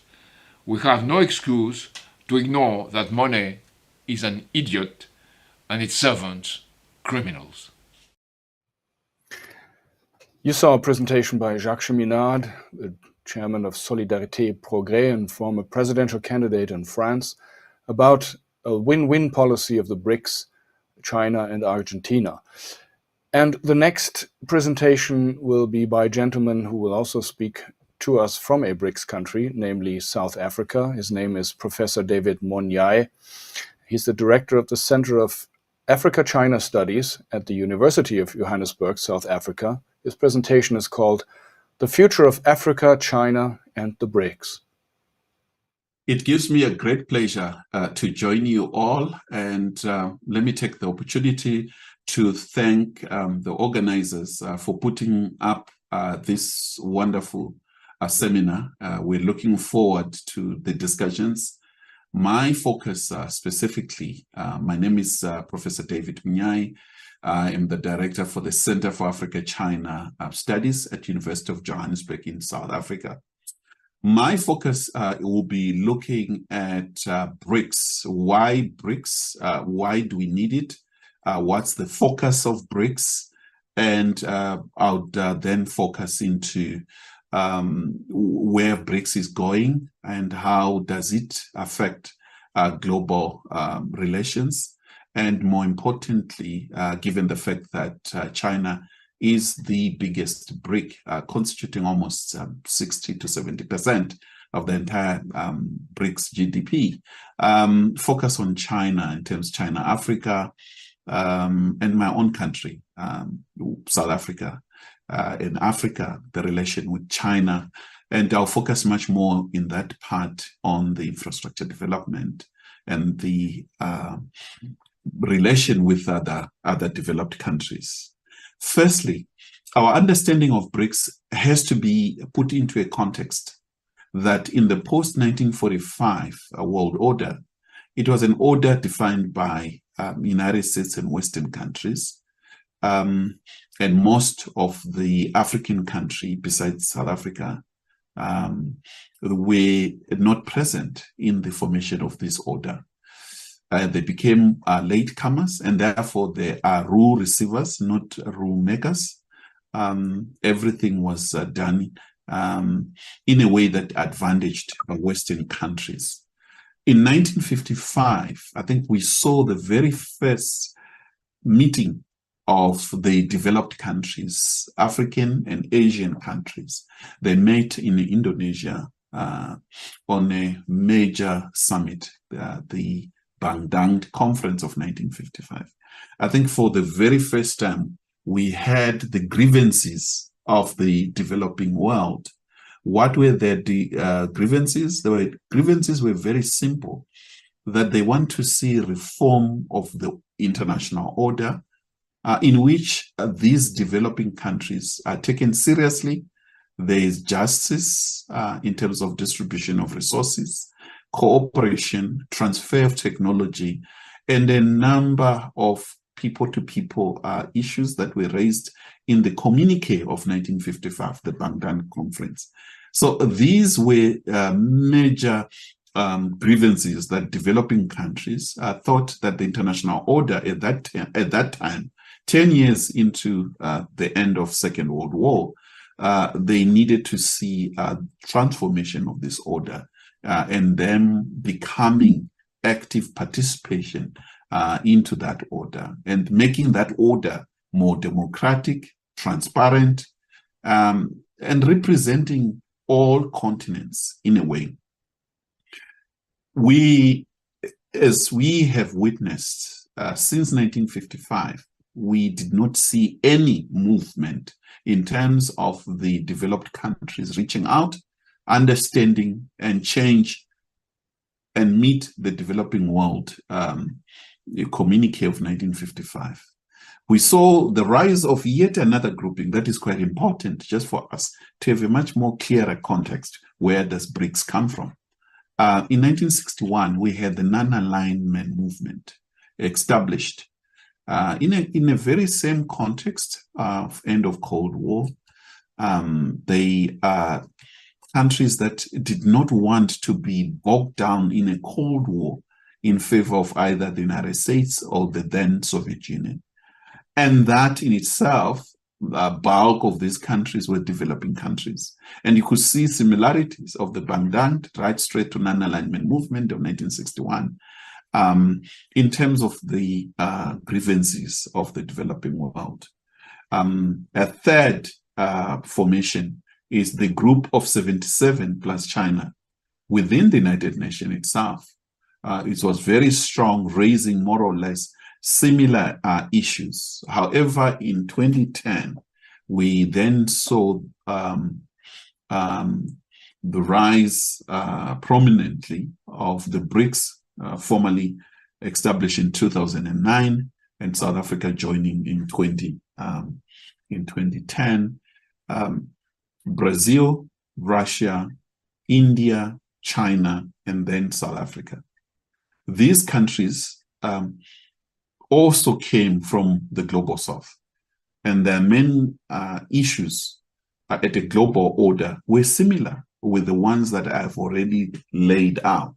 However, what made BRICS much more different from, say, your Bandung conference, as well as the non-alignment movement or Group of 77, that BRICS of 2009 was much more a suggestion by Jim O'Neill, born on the Wall Street, a suggestion that there are emerging countries and therefore considering the growth of these countries in terms of how big their economies are and how they can contribute in the development of capitalism and markets.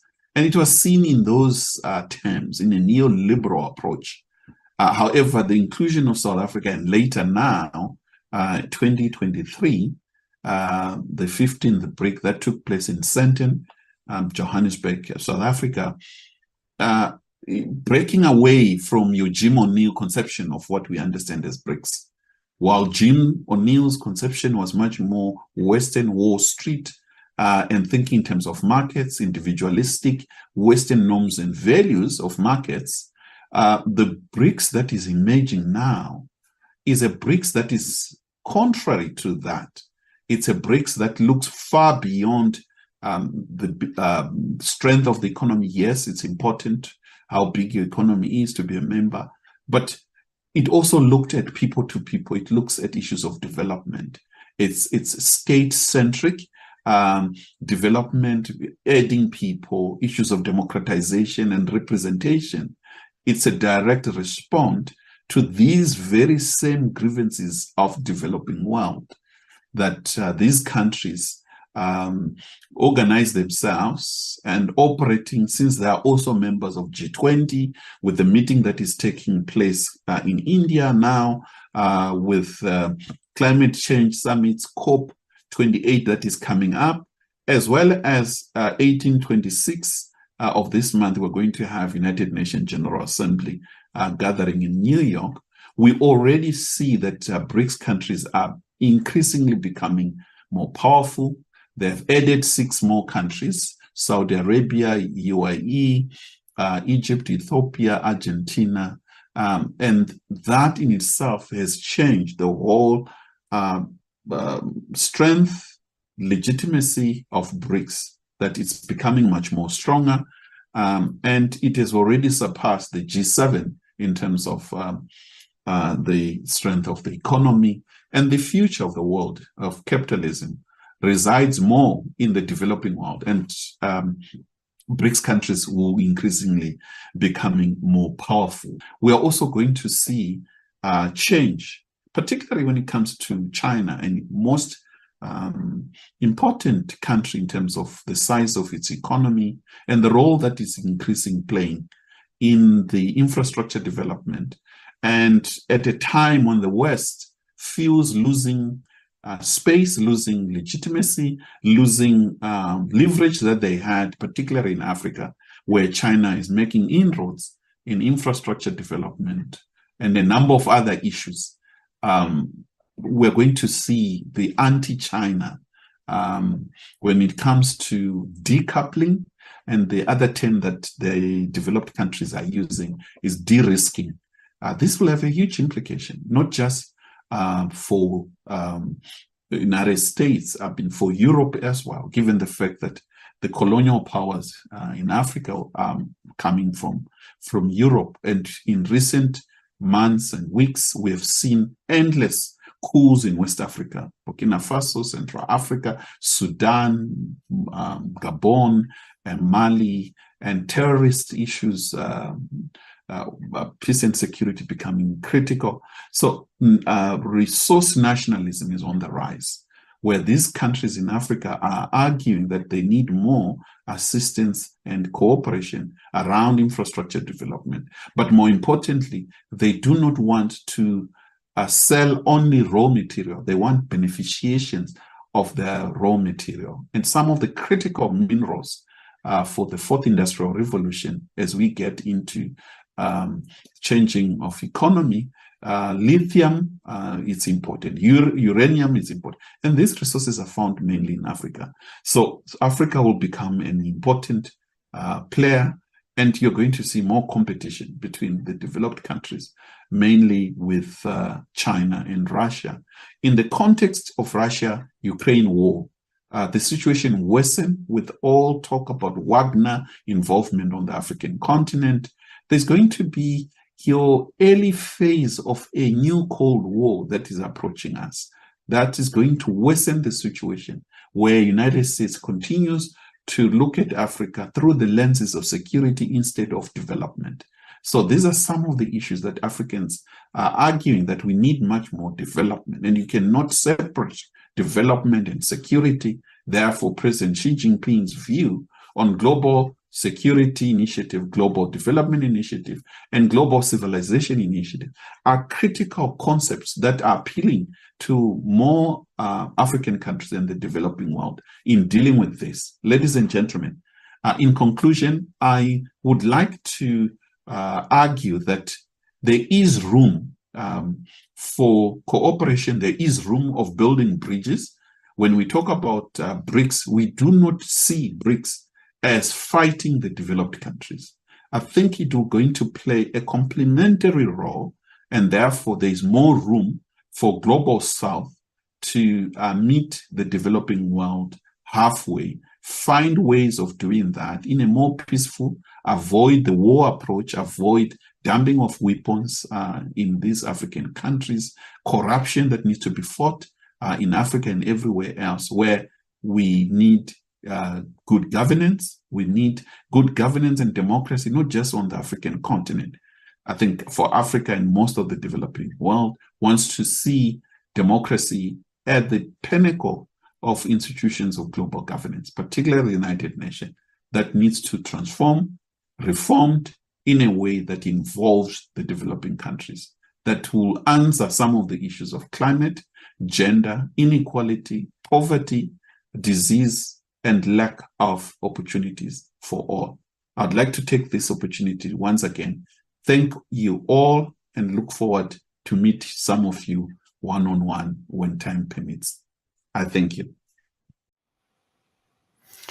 You saw a presentation by Professor David Monyae from the University of Johannesburg in South Africa. If you have questions to Professor Monyae and also to this previous speaker, Jacques Cheminade, please send them to questions@schillerinstitute.org, and we will pick them up in the discussion period after the presentations. The next presentation will be by Rubén Guzzetti, a gentleman from Argentina, foreign policy analyst, works for the Argentine Institute of Geopolitical Studies, and is a specialist in contemporary China studies. He's a co-author of a number of books and a regular columnist in Tiempo Argentino and the Chinese Guangming Daily. He's a member of the Argentine Institute of Geopolitical Studies, as I said, and he has been active recently with the International Peace Coalition that was initiated by the Schiller Institute. So he speaks directly from Buenos Aires in Argentina today on the theme of Argentina in the BRICS, a historic opportunity. Buenas tardes. Les habla Rubén Darío Guzzetti desde el sur del sur global. Good afternoon. My name is Rubén Guzzetti. I speak to you from the southern part of the Global South, from the Argentine Institute of Geopolitical Studies. I thank the Schiller Institute and the LaRouche movement for inviting me to participate in this event. At the Geopolitical Institute in Argentina, we agree with the fight led by the Schiller Institute and other organizations that understand the current responsibility we have, living through a civilizational transition of historical characteristics. We feel that our current generation has an enormous responsibility, but we are also a privileged generation, especially those of us born as of the after the 1950s decade of the 20th century.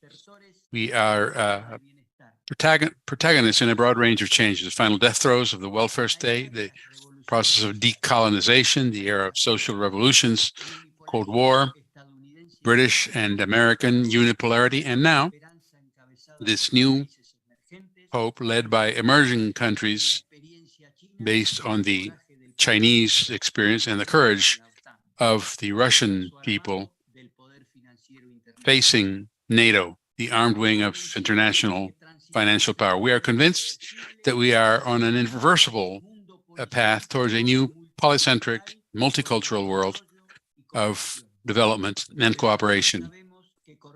But we also know that we run a huge risk. The blindness of selfishness and the intrinsic reasons of exhausted capitalism could unleash a total war that could become a nuclear war. Financial power, investment funds, rating agencies, and big banks have taken over the institutions of major Western powers. The orders and main decisions coming from the White House and 10 Downing Street, in reality, are born in Wall Street and the City of London. Therefore, from our institute here and many others, we support initiatives aimed at raising awareness of the moment that we are living in and the need to expand support for peace with development and avoid a possible extinction of our species, whether by nuclear weapons or by inappropriate aggression against nature.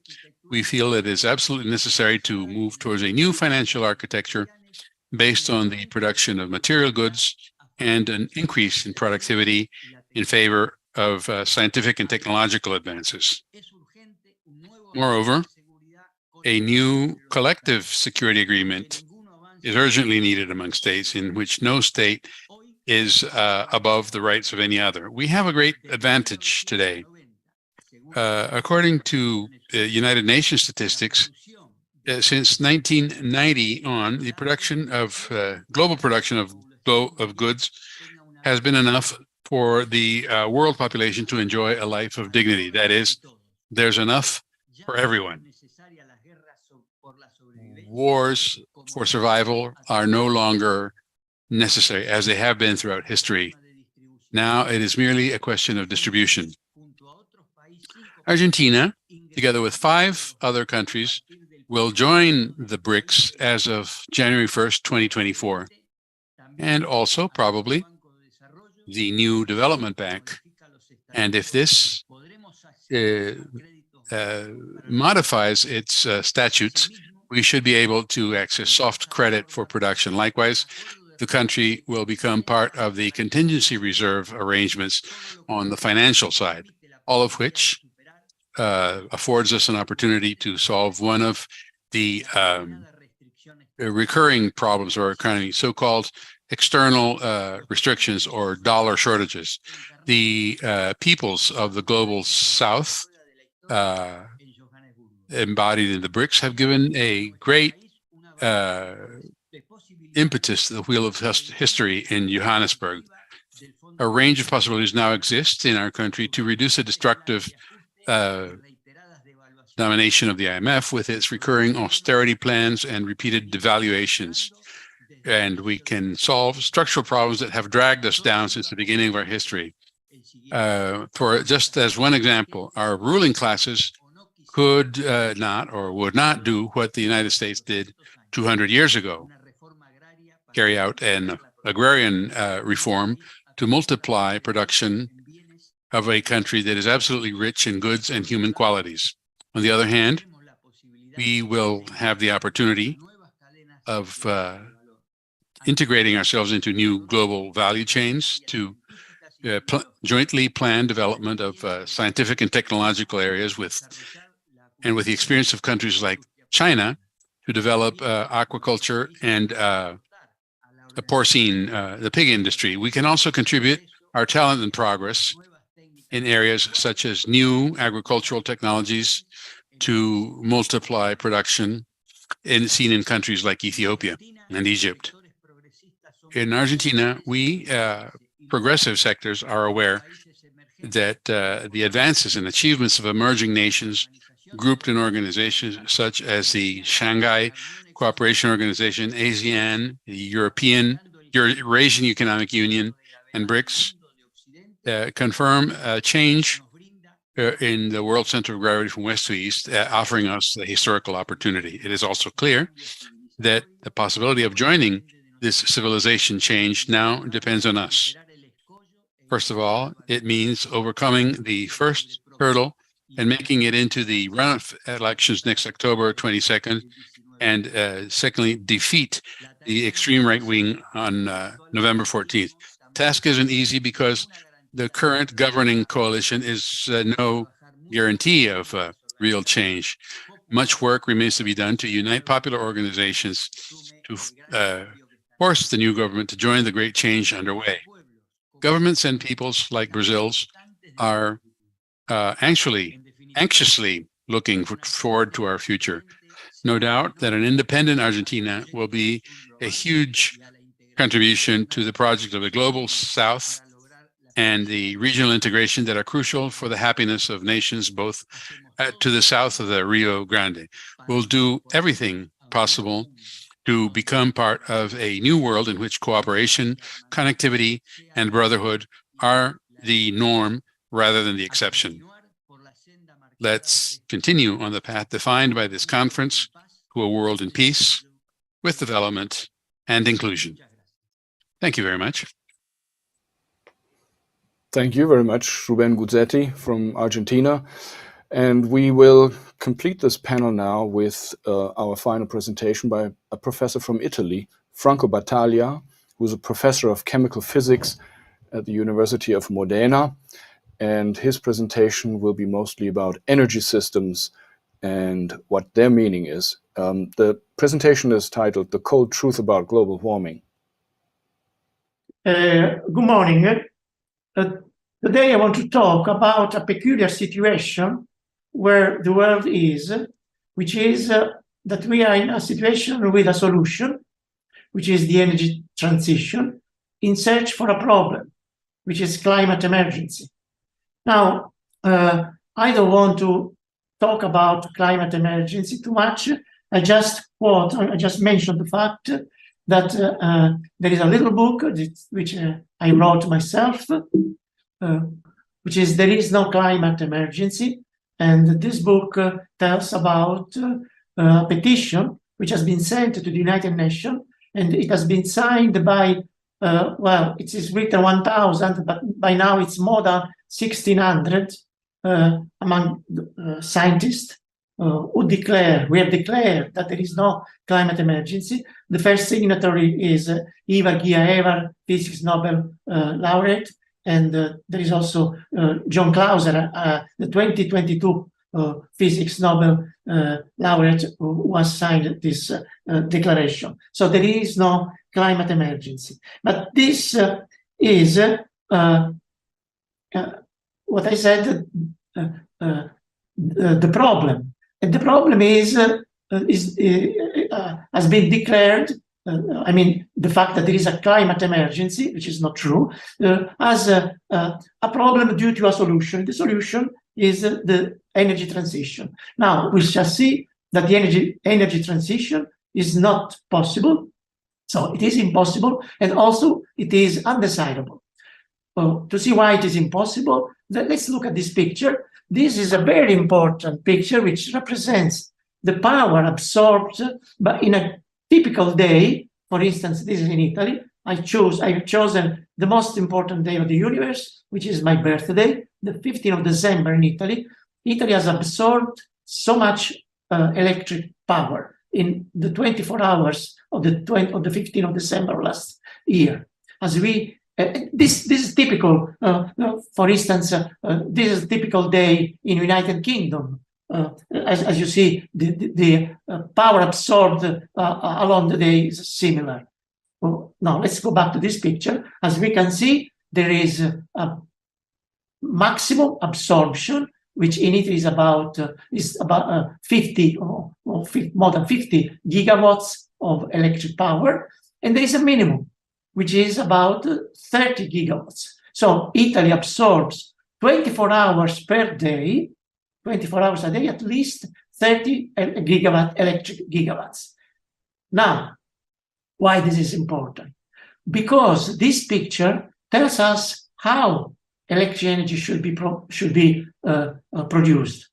Every country has to take the maximum power from hydroelectric power, and hydroelectric, as we know, is a renewable energy, is a sun energy, solar energy, if you wish. Once every country has taken the maximum from the renewable energy as hydroelectric, how can the remaining needs can be satisfied? For instance, a country as Norway. Norway takes 100% from hydroelectric, but this cannot be done by every country. For instance, Italy can obtain electric energy from hydropower as much as 20%, not more.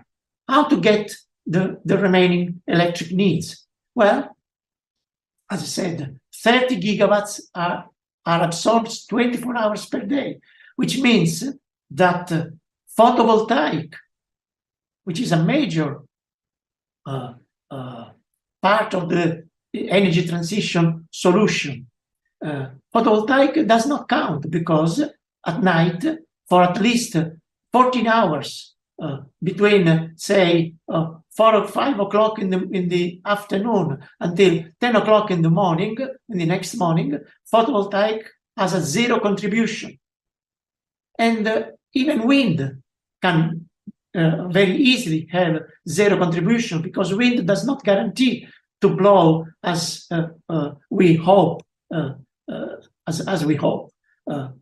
So the only way to produce 30 gigawatts of electric energy during at least 14 hours of the day is either by conventional methods, and the best conventional methods are nuclear energy and coal. Why nuclear and coal?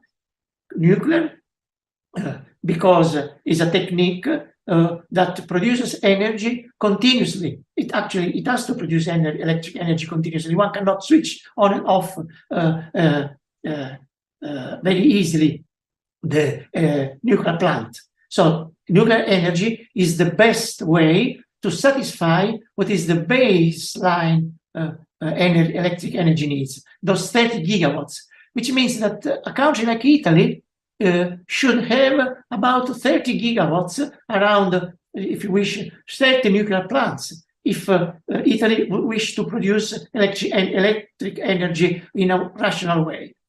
How do we need to produce? Should we produce electric energy above the baseline?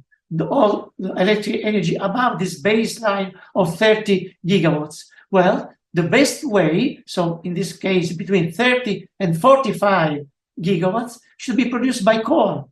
Why coal? Because coal is a very, it's a quite cheap fuel, is quite abundant, and is easily transportable around the world. So coal is the best second choice after nuclear power. Of course, one can have more coal than nuclear, or vice versa, according to the country. Why? Because the most developed country will use nuclear power, whereas the most poor country, the less technically oriented countries, will use more coal than nuclear. So coal and nuclear should be actually should satisfy at least, if we want to be rational, at least 50 or 60% of electric needs worldwide. What about the peak energy? what about the peak? Well, about the peak of the demand, which is above 50 gigawatts or about 45 gigawatts.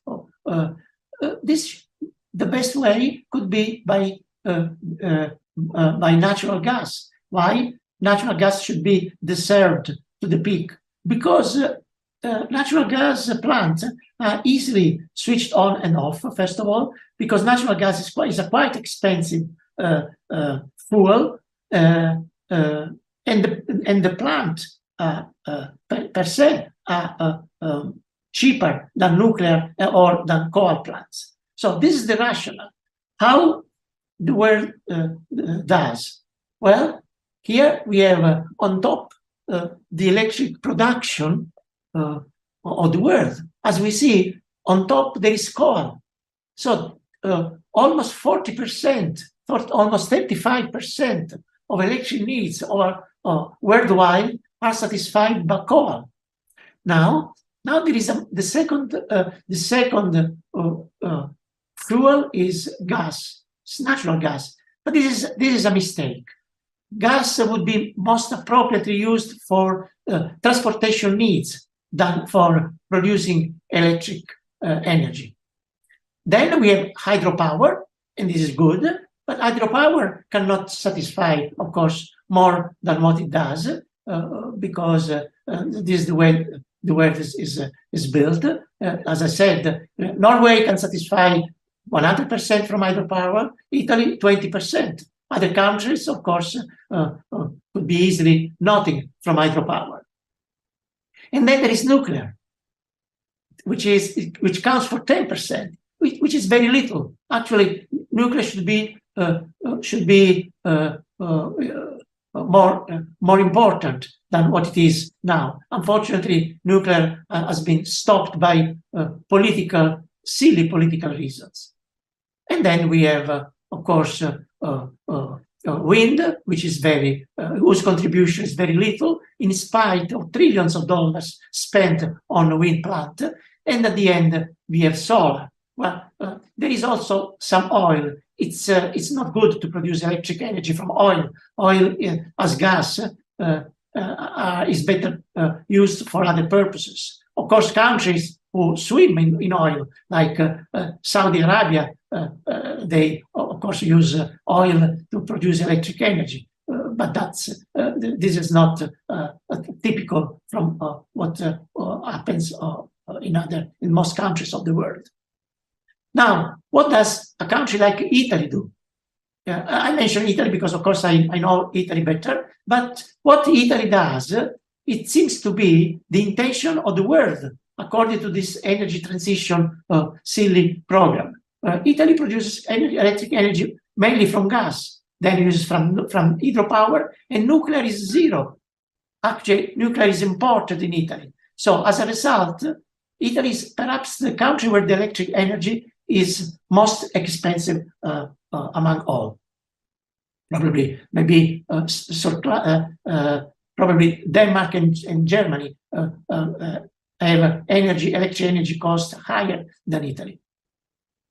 Now, energy transition is impossible. This is how global primary energy consumption occurs now. It's mainly oil, coal, gas, and then nuclear. So 90% of primary energy needs are from conventional resources. The silly idea is to get this very tiny yellow slice to cover all the needs. This is impossible. This is what they want to do.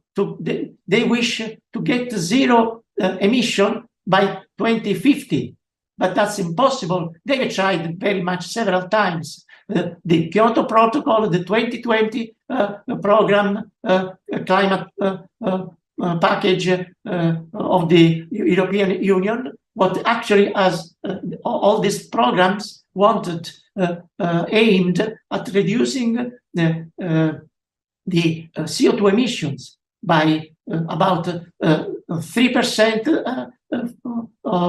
the Kyoto Protocol, about 20% from the European climate package 2020, what actually has happened is that the annual CO2 emissions, in comparison with those of 1990, have increased by 60%. This is the reality. Now, and of course, countries like China and India have increased their emission by 350%, which is good. Just 30 years ago, Indian citizens have 30% of Indian citizens have had no access to electric energy. Now, thanks to coal, Indian citizens, 100% of Indian citizens have access to electricity. This is very important.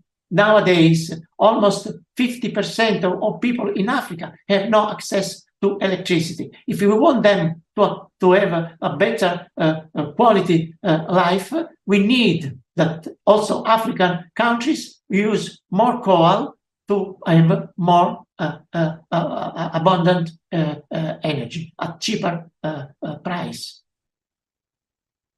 Of course, India is quite far to reach emission of the average emission of the world. So India, I think, will increase probably by increasing both coal use and also nuclear plants will increase their energy production to have a better life. And finally, it is undesirable, the energy transition program. Why? Because of this. This is how the general domestic product per capita occurs in several countries as a function of energy consumption. So, according to the energy transition programs, to use less energy, the goal, the aim, is to get at the quality of life and of the general domestic product per capita of Burundi. This is the program, unfortunately. Instead, if we want to have healthier citizens around the world, we should have higher energy consumption. We should have access to more energy at a lower price. Thank you. Thank you very much.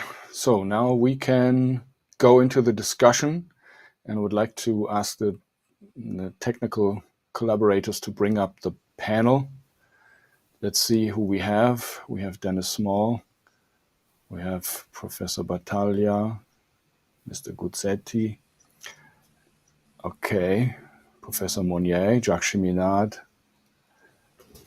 Very exciting. So I was hoping that we would also have Dr. Akiko Mikamo on the panel, but maybe she will join us later on. Anyway, so I hope you can all hear me. We can jump into the questions. A lot of questions have come in, of course, about the Global South, about Africa, about the BRICS, etc. All the things that you have elaborated on, and we should definitely focus on how can we bridge the gap, the two blocks between, the global majority that is now organizing a new international order, and the West that is, twofold. The majority here is completely out of the picture. They are not informed what's going on, and some people in the elites have declared BRICS basically the new Cold War target. There's a question coming from Algeria, interestingly, from I think it's Hikem Khaled. I'm sorry if I mispronounce your name. And he says he directs his question to Mr. Cheminade, but maybe also others can formulate an answer. As an Algerian who appreciates your anti-colonial stance, I would like to have your view on the ongoing standoff between, on one hand, nations like Mali, Burkina Faso, and Algeria, who are in favor of a peaceful resolution of the Niger question, and on the other hand, the Macron-led coalition of ECOWAS, who are pushing for dangerous military intervention, threatening a disastrous conflict in this key region of Africa. Thank you and best regards. So, Mr. Cheminade, Jacques. Well, forget about Macron. he's finished politically and personally. He's finished in domestic policies and he's finished in international policies. He can do probably something to arrange a relatively, let's say, normal end. But what he did in the past and what he did not do creates the conditions for what's happening now. What's very interesting in these African countries, Mali, Burkina Faso, Gabon to a certain extent, and also Chad to a certain extent, and other countries of Western Africa, is that they were the less developed countries in the world in public health and in electrical resources. So it's normal that a new generation of leaders, young people, informed by social media, informed by what the Schiller Institute has been doing in these French countries, French-speaking countries, and also the military, the young military, inspired by the spirit of Thomas Sankara from Burkina Faso, who was murdered because he tried to free his country from the shackles of the financial oligarchy. So these people have a new sense of what has to be done. And they think that China is now the alternative. And the military are more concerned, in a way. Remember that Thomas Sankara was also a military. They are more concerned and more aware of the needs of their country, and they love more their people than the elected people who are elected in fraudulent elections. Most of the elections are absolutely fraudulent. So you have a new combination of things. And it's not only out of the France-Afrique, what was a policy of neo-colonial France in Africa, what I call the clueless colonizers, but it's more, it's a kind of patronizing policy, even for people who want to do good things, patronizing policy that the Africans cannot support. So you should look at what Nathalie Yam, for example, says. It's very interesting. She says it's not against the French population, it's not against France, it's against the policy of France and the colonial policy of France. This we can't accept anymore, and it's an unstoppable process, because you see in China no more a face-to-face relation between, in Africa, between these Western African countries and France. Now you have there China and Russia, of course, but also India and Turkey and some other countries. So you have a new combination, which is no more on a quarrel with France, and no more with a combination of France and United States. It's a policy which is multipolar. Now in this multipolar policy, it has to be seen how an African impulse can be developed. The fact that Ethiopia is a member of the BRICS is key. But I think that on one side of Africa, you have South Africa, which is key, and on the other side, your country, Algeria. And Algeria has a very interesting situation in its military sector. You have people trained in French, in Saint-Cyr, for example, or in Saint-Maxent, and others trained in Russia. So this combination of things can be very fruitful if somebody in France is going to follow what we try to do, is to show that there is an absolutely renewal, a sursaut, as they say in French, of policies needed in France. Change the manner of thinking, not only in the elites, but only in the people. And then you have that spreading slowly, but more and more, and we need to make it accelerated in the population. So I think that in the French population, there is the possibility of this change. Forget about the leaders who have been, as once somebody said, they have been controlled by the process through which they reach their positions, the position of power positions, and they are controlled by their own possessions. They are not themselves as human beings, they are representatives of their possessions, of the financial possessions. And this has to be changed. And we have, our task is to, in France in particular, but the whole global north, is to change the way of thinking and to reach a human way of thinking where it's no more patronizing, it's no more a power to loot the other, but a power to develop the other and to be happy that the other develops. And that's what we have to develop with China. I think that the Chinese diverse representatives in Europe understand what we are doing. We are small in numbers, but for our ideas, these people respect us a lot.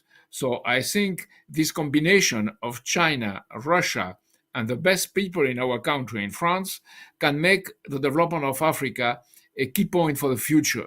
It means also that Algeria should play a key role as a northern side of South Africa on the southern side, and then the whole Africa should develop within that context. So I was just informed that Dr. Mikamo will be on, but I will take another question first. And I would also greet Mr. Karnik, which I'm sorry, I forgot to mention you, but I think I didn't see you there. And we have Alejandro Yaya from Argentina also joining us for the discussion. Welcome. Mr. Yaya is the Vice President of Civil Institute of Space Technology, leader of the Technology and Innovation Relations Unit, National Defense University. I would like to direct the next questions exactly to you two gentlemen. It comes from Cal Smith in the US, and it's about space. Apparently, could Dr. Karnik and Mr. Yaya develop a little more the intent and ongoing design of the International Lunar Research Station? Any work to include more of the BRICS and other nations to join this effort? Policy efforts to ensure that scientific discoveries made on the station contribute to both the domestic economies of the global south, as well as to ensure humankind's permanent presence and development of the solar system and beyond. Mr. Karnik first, and then Mr. Yaya, please.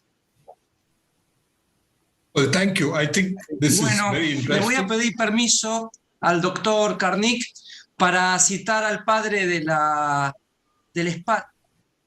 del espacio de India, a Vikram Sarabhai. To quote the founder of the Indian space program, Vikram, but I want to paraphrase this and I ask you not to understand this as India, but as BRICS. When he says the Indian nation, but understanding as humanity, there are those who question space activities in a developing country. To us, there is no ambiguity of purpose. We have no intent of competing with advanced economies in exploration of the moon or manned spaceflight, but we are convinced that if we want to contribute to the progress of the nation, the community of nations, we need to be up to date on the technological challenges of man, and we need to carry this out in our country. We need to point out that the application of technology and methods and analyses applied to our countries should not be considered grandiose adventures, but rather as economic progress based on human terms and not on power. Many people with a myopic view feel that the relevance of space activities in a recently independent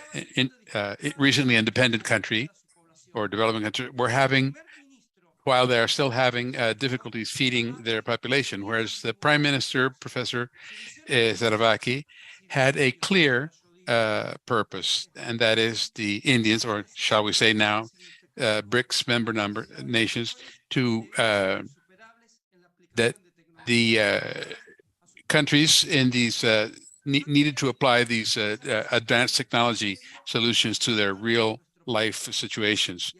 These are not a means to show power. And I quote again, space progress, exploration is not a luxury, but a need for the further development of India. And to answer the question. Dr. Karnik mentioned that as before arriving at the moon, they sent another measurement instrument to the Lagrange belt where they will be taking measurements of the sun. What will India study in the sun?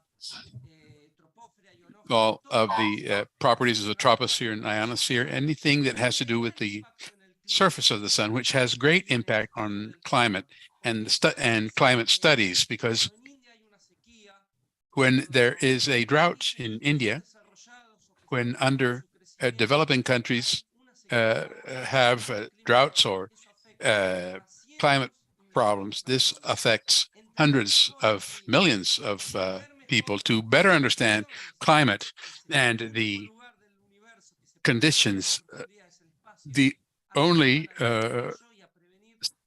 space body that can be studied will help us to avoid the irregularities, the unpredictable factors. This study of space will help us acquire a better quality of life here on Earth and the moon. What is the basis of this joint effort between India and China? Well, the very unique characteristics of our natural satellite allow the development of exploitation of certain materials, both for the pharmaceutical industry as well as manufacturing, which are impossible or extremely costly to produce. That is, having the possibility of a joint base, particularly on the moon, will allow unmeasurable progress in the development of new materials of the present century, not the past centuries, that will have an effect in electronics, pharmaceuticals, and so forth. And this is a primary reason. And to complement what Professor Karnik said, that we continue in the spirits of the International Space Agency and keeping it as a trust of all humanity, and not maintaining it as elements of a polarization. Because in space, however arrogant humans may be, every nation is very vulnerable, and the only way to exist there is through mutual cooperation. Thank you. Mr. Karnik, what's your take on the question? Well, some excellent points there, and I think they've been very well covered. Let me just briefly touch on one or two of the aspects. First, of course, let me say that the quote that I started with was from the 1960s, a long time back. A lot of things have changed. But yes, to me, and I do think this continues to be the thrust of the space program by and large, we are not into doing, vanity projects, as I call them, or grandiose projects. But yes, certainly there has been a bit of a change. And some of us, let me mention this on a individual personal note, some of us are a bit uneasy with some of the proposals like human space flight, because I, for one, believe that in 5 or 10 years, if not today, much of what humans can do in space can be done by robots and through use of artificial intelligence that helps us to collect the data we need to. And the cost of putting a human in space, the dangers involved, the need to ensure complete safety means that it's a very, very difficult process, a very expensive process, and one that maybe can possibly wait as just an adventure, because the extra data that a human being can get by being in space is not very much more than what a piece of equipment or a robo can get. So, I would be a bit wary of these, but I must say that even in India's program, there are plans yet. It's not yet a project. It's not yet got an end date, but there are definite plans for a human space flight sometime in the next few years. And the technological developments for that are going on. But let me emphasize that the main thrust continues to be, and you just heard some of that mentioned, on the application of space technology, which are absolutely critical. And it's a valid point raised, which needs to be answered, that why should a poor country be spending so much money on space adventures, you might say. But the reality is that the use of space has enabled us to improve the life of people in the country. Let me just take half a minute on two things. One is taking high quality education to those in the remote and rural areas. This would not have been possible, particularly 15, 20 years ago, without the use of satellites. Today, yes, there are better communications facilities on the ground, but 15, 20 years ago, and when I was first involved in the space program, back in the late 60s and early 1970s, we did an experiment that actually took not just education, but new agricultural practices out to very remote parts of the country where there was not even a radio station, leave alone television. And literacy was low. Therefore, the audiovisual means was a fantastic way of conveying new agricultural practices, raising farm productivity, helping farmers to earn more, and helping the country in its agricultural growth. I mean, these are just two examples. The scientific missions, some are for pure science, let me stress that, which is a good thing to do, enhances knowledge of all of us. But some, and again, you heard it said by the previous speaker, the mission now just wants to study the sun, for example, is critical not just from a science point of view, but also in terms of weather prediction. And all of us know how critical the weather is. I mentioned in my talk earlier about the criticality of the monsoon rains in India, but we are also seeing more and more extreme climate events, which cause disasters, which cause problems. And to the extent you can improve the forecast on those, it's a great thing. And this mission will do that. Then, of course, the sun affects the magnetosphere and communications, so that also will be studied. But overall, I do think the program thrust continues to be on applications, which is very good. And that is where I see tremendous scope for international collaboration. And I'm very hopeful, and this is what the Indian Prime Minister spoke about in Johannesburg also, that a consortium approach of BRICS countries to take forward not just science, but many of these applications of space technology would be extremely helpful for all developing countries and indeed the world. And I would hope that that is the direction we would head in. A quick word on the International Lunar Research Station, driven mainly by Russia and China. Very frankly, it has not picked up a great deal of momentum from other countries. And possibly now with new proposals and BRICS Plus, if you want to call it that, it just might begin to move. The concept is very good of having a research station, which is truly an international one, where data is shared, benefits are shared. And I'm hopeful that that would be the future direction which we can take. As I mentioned in my talk, to the two competing arenas of the US trying to get together a grouping, initiated mainly in the West, but India has joined, and the Russia-China one should not end up as being one more competition in space. That's one arena in which there's desperate need and a great deal of scope for international cooperation.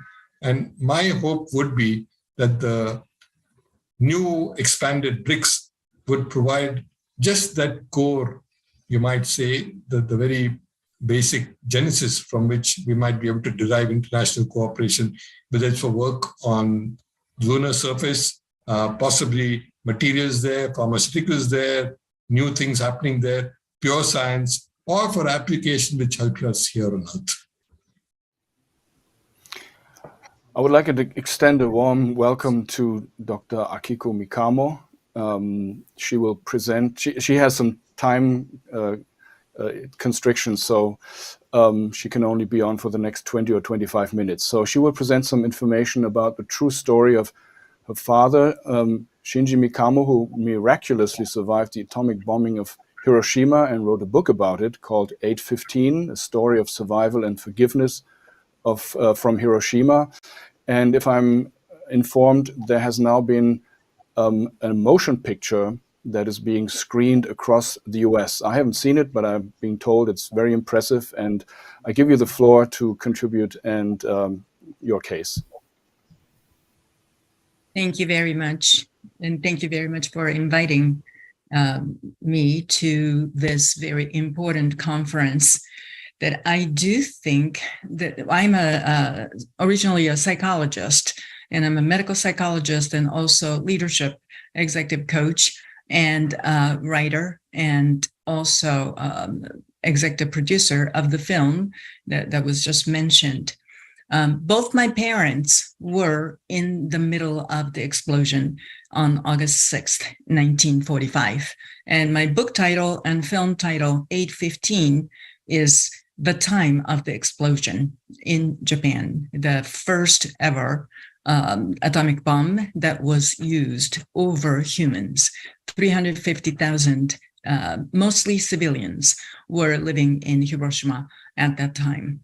And my father was only 3/4 of a mile, about 1,200 meters from the center, and he was on top of his house roof. So he had nothing to shield him. So he was exposed to thousands of degrees of heat and blast and radiation, of course. And my mother was about 0.4 miles, about 720 meters from the epicenter. And they were both severely injured, of course, burnt and radiated. And we don't know how, but they somehow survived. And I'm one of their 3 daughters. And now I'm based in San Diego, California, and I work globally to educate people for more peaceful, harmonious thinking. And in my mind, the humans have always competed, that competition was encouraged, competition was valued, but the competitions really led to the inequality.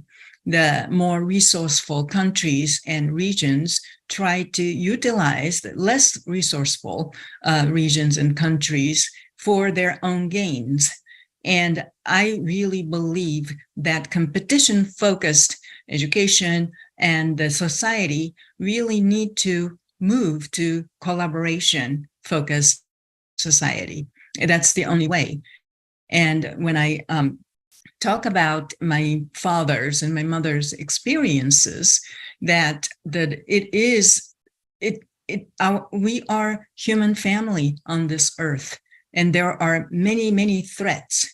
Threats of nuclear war is not a sci-fi story or just something you watch on the movie. It is imminent.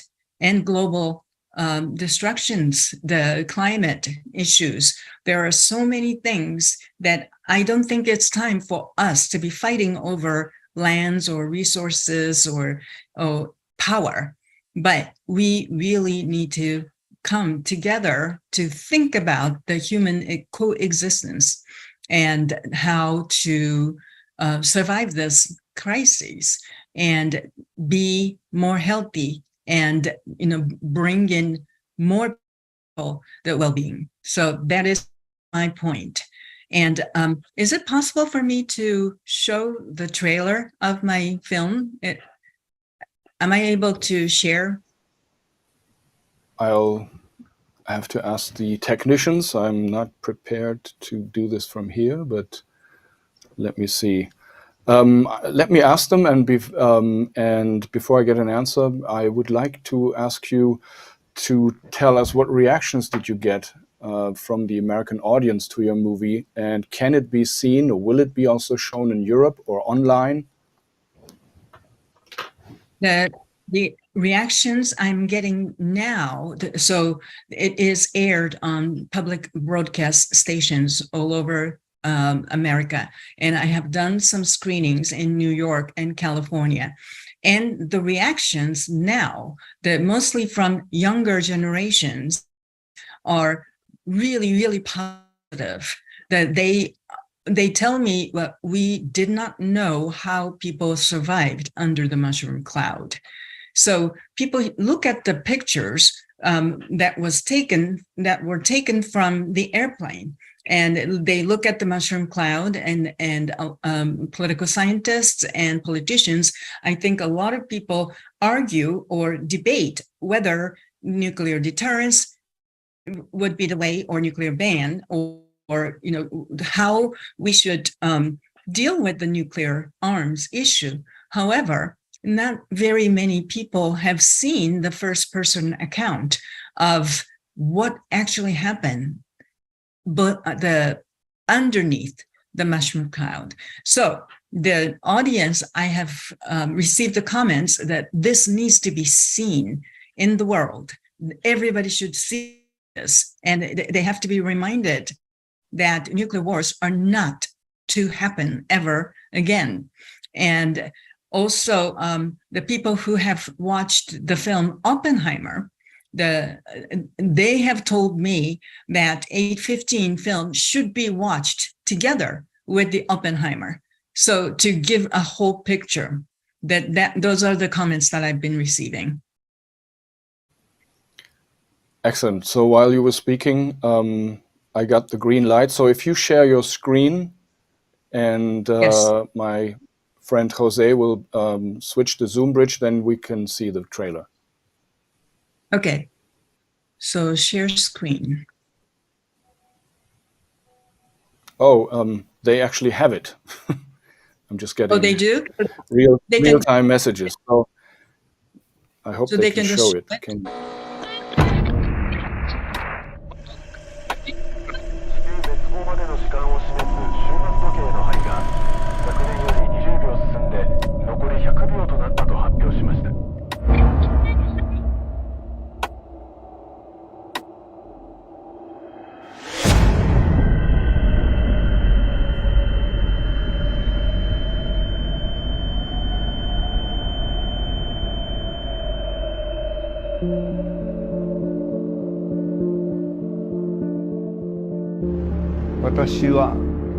Mikamo Shinjiと申します。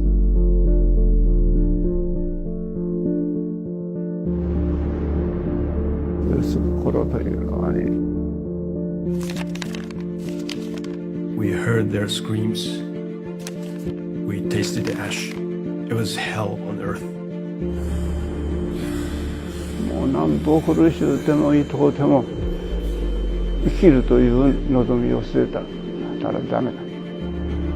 お父さんがおらんかったらそれはそこで死んどるやろうね。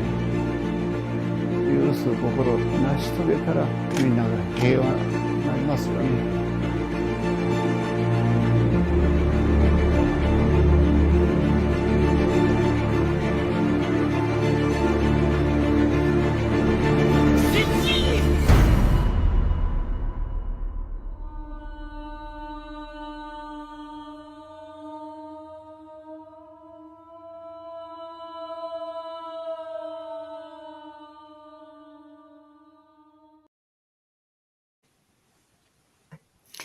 Thank you so much. I think that's very impressive.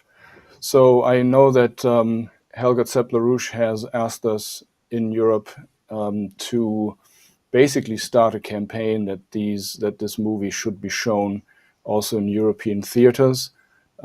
Maybe we can just commit to that, because as you mentioned, the Oppenheimer movie shows the psychological side of Oppenheimer. It shows the political side, the interference of the American military, but it does not show the other side. So, as you said, it would be a perfect package to see these two back to back.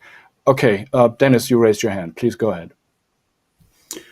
Yes, just one comment on this film, which I was fortunate enough to see.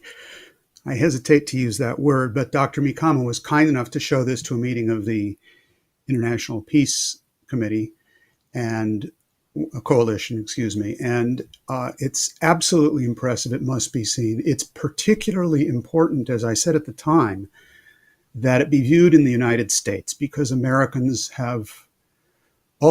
have always viewed war as something which happens over there. It never happens here. And the problems that we have inside the United States in terms of addressing the global strategic crisis, both on the military side, the security side, and the economic side, which we've been discussing, can only be resolved if the United States understands what the global nature of this problem is. And I think that taking it up from this standpoint is an essential part of making sure that the BRICS developments and the advances in that direction do not lead to a continuing decoupling of the world into two separate blocks, but that we take up the common interest of mankind. And I think that Dr. Mikamo's movie is an essential contribution to that task. Are there any other reactions to the... Jacques, yes, please, go ahead.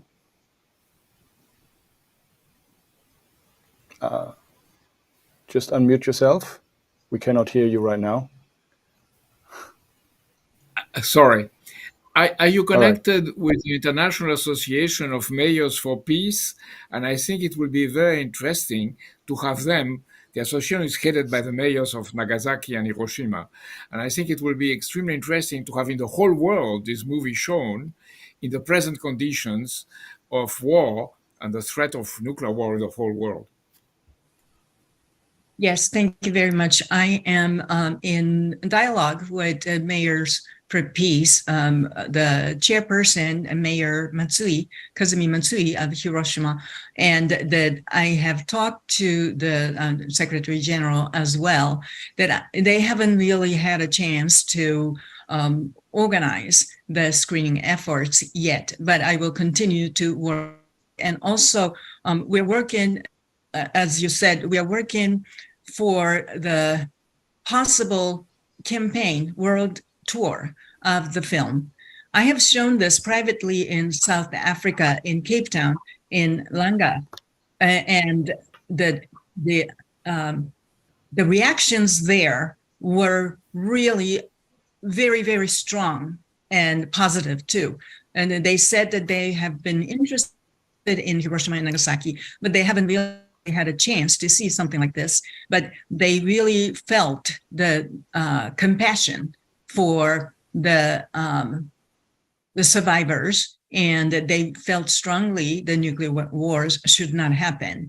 And I do see this opportunity to spread the words, even for young people, because this is a 50-minute documentary and narrative hybrid with the reenactments. So the young people who may not sit and watch 3-hour movie or read the whole book, that they can get the message. So I'm hoping that there will be more opportunities. I saw Professor Monyae's hand up. Yes, please go ahead. Thank you. Just 3 quick points. Firstly, this is a very powerful tool for us to really fully understand the devastating of this kind of bomb, particularly at this particular juncture where the possibility of a nuclear war is much more sharpened now than it was during the Cold War. We're now much more closer to that, accidentally or not. I think a film of this nature should be shown everywhere. I'm glad that you've shown it in Langa in South Africa, but what a possibility of being it on Netflix. I think the other place is the BRICS TV. There is already existing a very early phase of BRICS TV, because one of the things that we experienced with the Russia-Ukraine war was the Russia Today, the television, was just shut down with no announcement because we see Russia Today through a satellite that belongs to European countries. They just switch it off. So it is important to get this message out there. Thank you for such a powerful documentary. Thank you very much. Thank you. I know your time is limited. I don't know how much longer you can be on, but we want to thank you for joining us.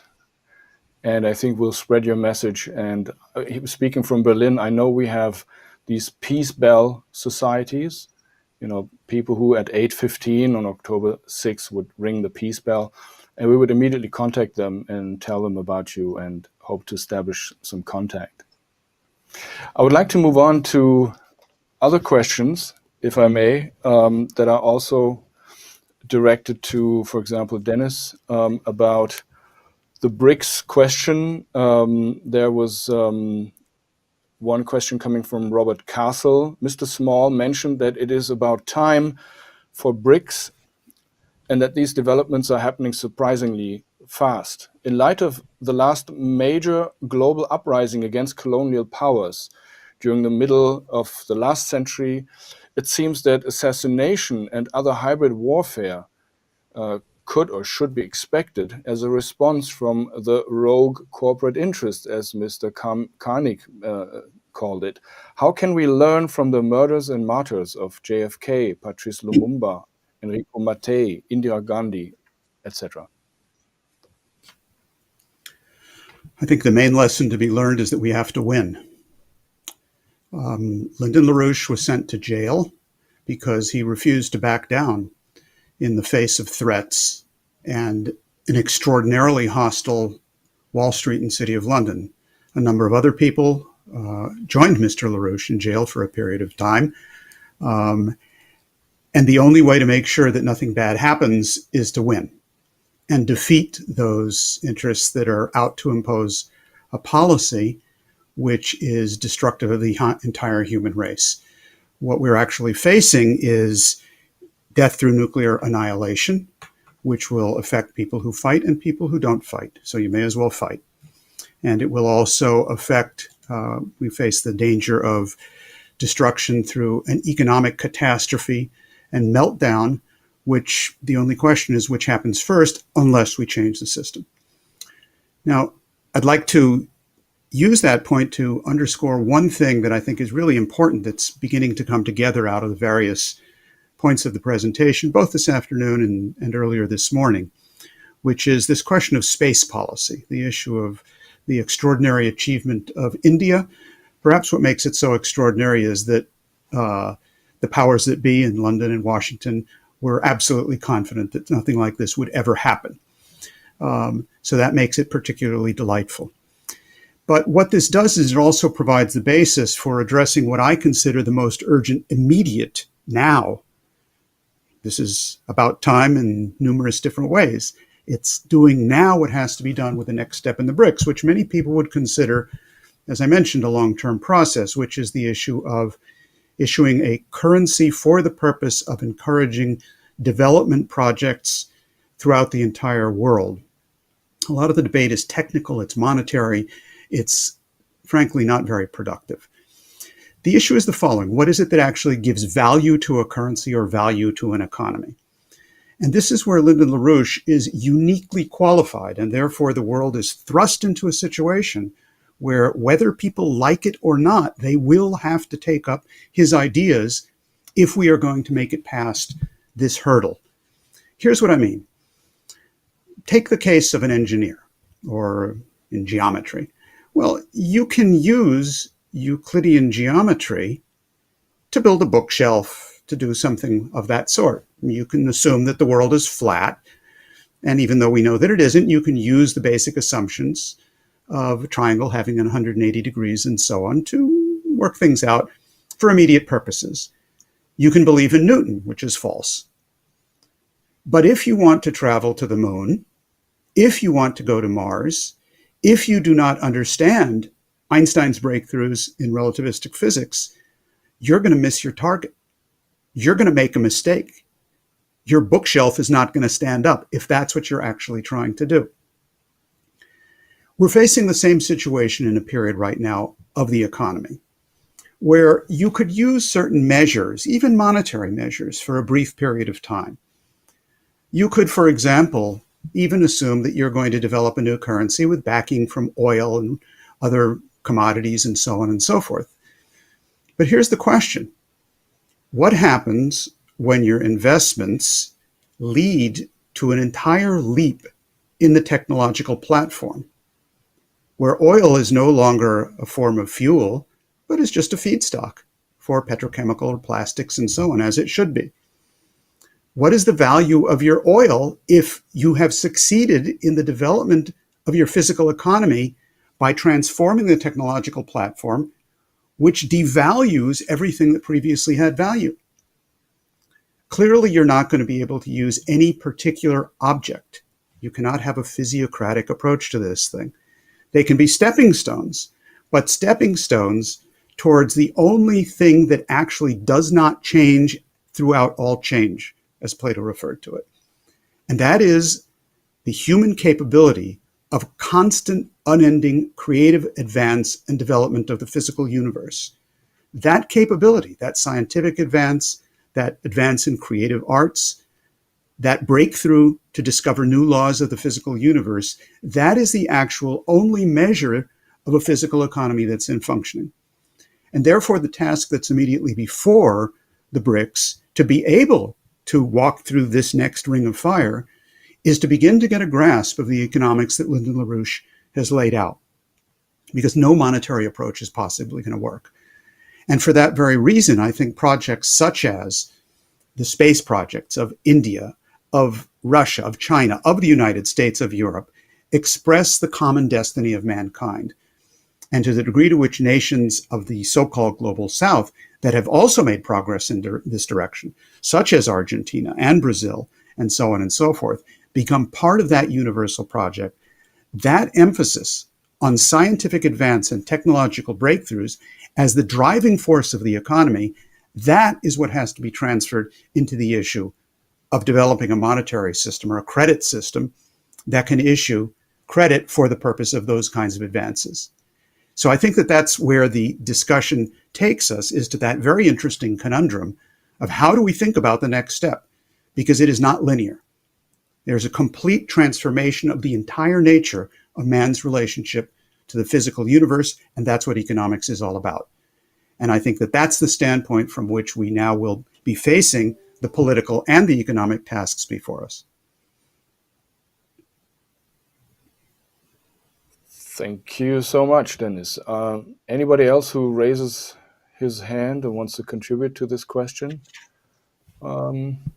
Otherwise, I'll move to, okay, Mr. Guzzetti, I believe. Please go ahead. I think we need translation, right?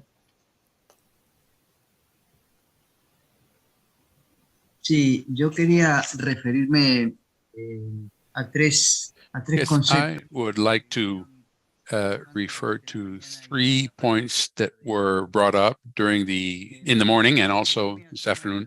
First of all, I would like to get to the issue of the BRICS, and we need to strongly emphasize that this organization, although it challenges, of course, not the established order, does not seek competition or confrontation, but what it seeks through all of its documents and pronouncements is cooperation. Therefore, it is not an organization that will be based on ideological agreement, but will be structured on mutual benefits, cooperation, integration, even among countries who are based on different regimes. So that seems to me an important point to keep in mind regarding the importance of the evolution of this organization since its founding in 2009 in Ekaterinburg up through this 15th yearly summit. On the other hand, it seems to me that we are at a point in this transition, and I say this also because of what we are going through in Argentina, where it is necessary to focus on reevaluating our possibilities, reevaluating our direction. One of the problems that we have is that this entire system has worked on mass psychology, making everyone believe that it is impossible to get beyond this moment, that we cannot break out of this superpower framework by the investment funds and all of this apparatus that we are faced with. I think it is total opposite. Never as now have we been in a more favorable moment to free ourselves of this completely unjust system. Because I say this because precisely based on this previous point, there are many or several emerging powers who are rising in the world, and they do not necessarily agree on their internal or ideological systems. And it seems to me that this is a new moment and an enormous opportunity that we can make use of. And I bring up the Argentina situation because we are going through a very difficult time, both economically and financially, due to these adjustment plans that the previous government foisted on us through the International Monetary Fund in May 2018, and which have been implemented since then. But regarding this, I say that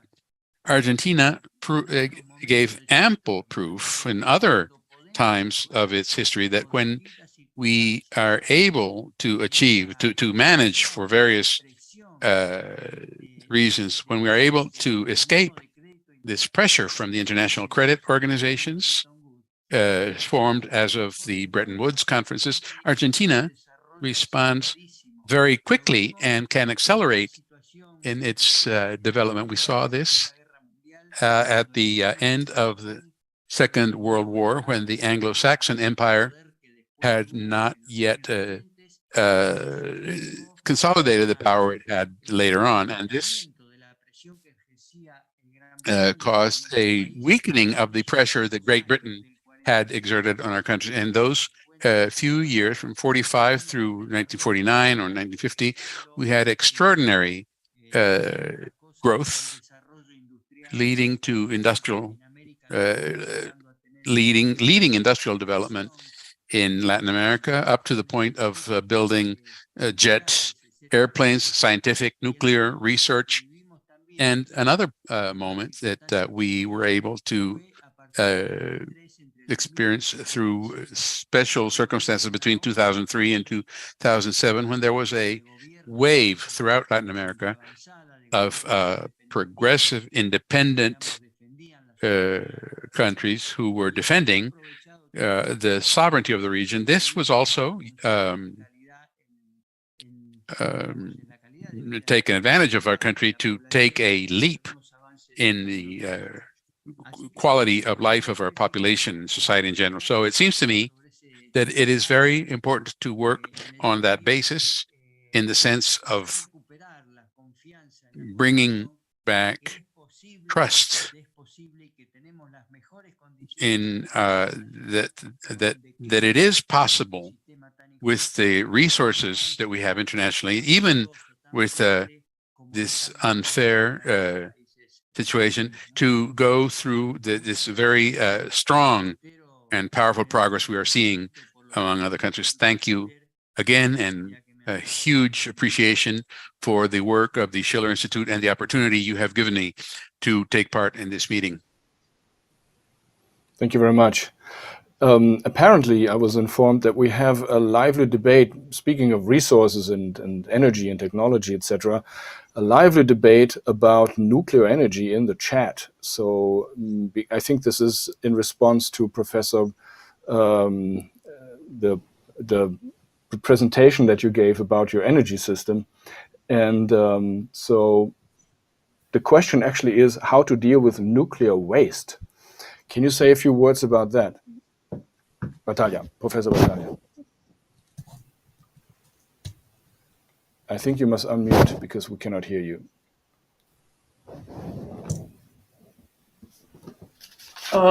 Yes. Do you hear me now? Yes. The question was about nuclear waste. Yeah, how to treat or deal with nuclear waste.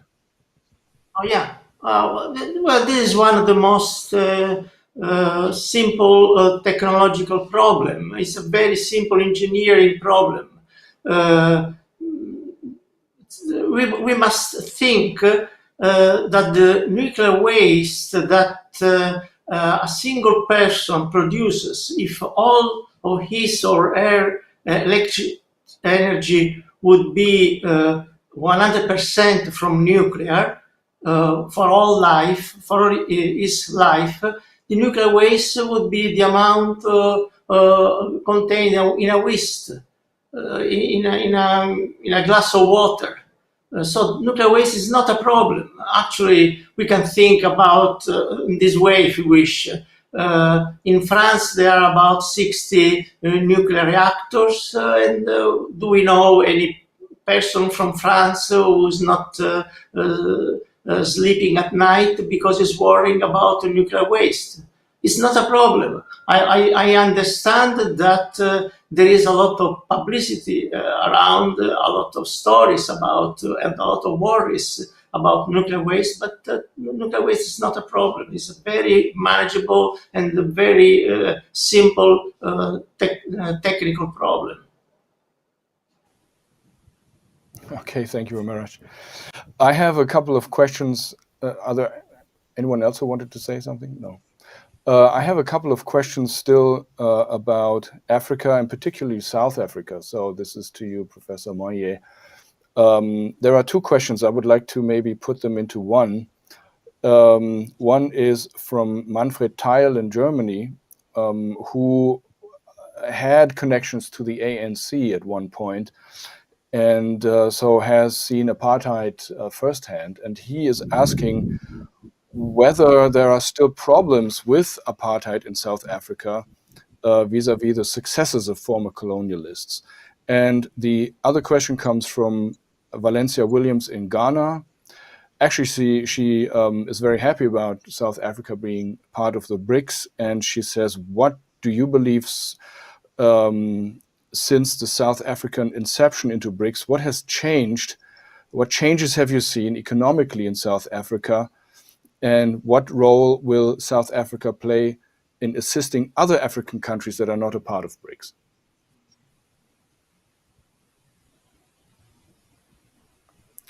Thank you for those questions. Firstly, what are the benefits for South Africa being a member of BRICS? That there are a number of advantages. I think what is important to say is that South Africa faces an enormous economic challenge where poverty, inequality, and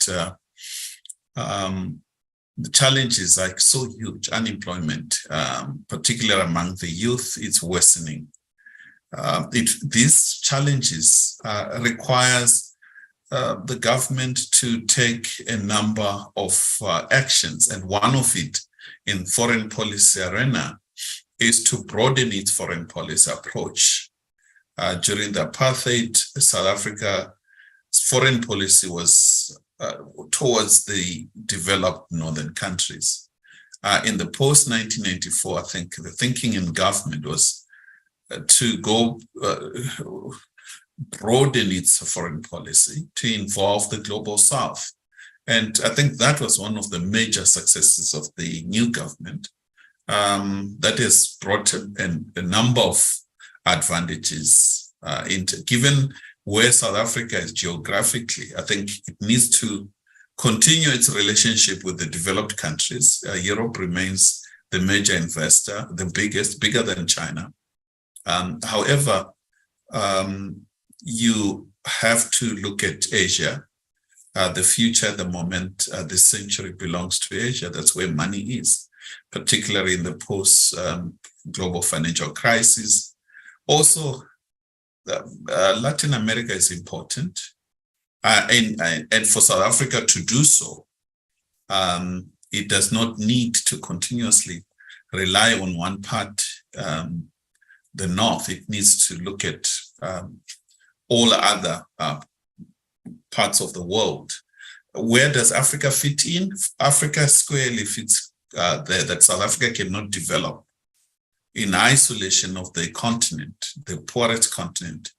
So in its efforts, the South African government has been really trying to ensure that the continent is considered, whether its role in G20, and now in BRICS, or the reforms of the United Nations Security Council, and all important international agencies, that the African issue, the African question is really fully answered, and work with fellow African countries within the AU, with the Agenda 2063 being the vision of Africa, the Africa that we want, to really push and bring in strategic developmental partners from Europe, including BRICS countries, and the new Middle East Gulf states, Saudi Arabia, your UAE, as we can see on the Horn of Africa. They not only do they have money, they are directly involved in terms of the policy, particularly on the Horn of Africa. They are deeply involved, and therefore we cannot isolate them as we seek to improve the well-being of Africans. I think what's key, lastly, what's key is issue of infrastructure development, which is central. For Africa to develop, it has to open up its infrastructure, connectivity, both hard infrastructure as well as soft education, science and technology. The issues of space that has been discussed is quite critical for Africa, given the fact that it's affected by global change and a number of other challenges that all other countries are confronting. Apartheid, I didn't fully understand the apartheid question. I think the question was, because the questioner had firsthand experience with apartheid, but that was decades ago, whether there are still problems with apartheid, basically in a, new problems. It really takes time for a country that has confronted issues of racism, inequality, since centuries ago, unlike most societies in the world. There's been a lot of progress. As some of the presenter mentioned, the issue of progress not being linear. It's the same here in South Africa. Since 1994, I think when it comes to reconciliation between races, I think there has been a lot of achievements made. But the more we make progress, at times we also regress in other areas. But at the heart of that challenge is the question of poverty.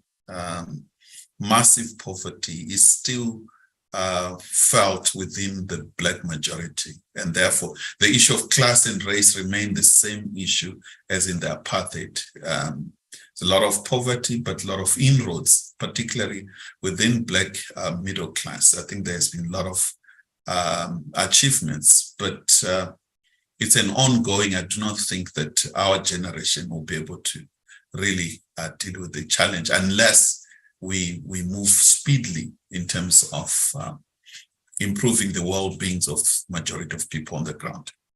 I hope I've been able to answer that. Yes, definitely. Thank you. I saw some hands going up. Was it?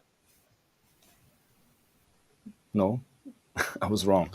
So I would like to use the remaining 10 minutes or so for the remaining questions that we have. There is one from Simon Miller, directed to Dennis. He was very fascinated by your presentation and asks, can you explain a little bit more in detail regarding the bankruptcy reorganization of the international financial institutions and how that would look practically in context? Sure.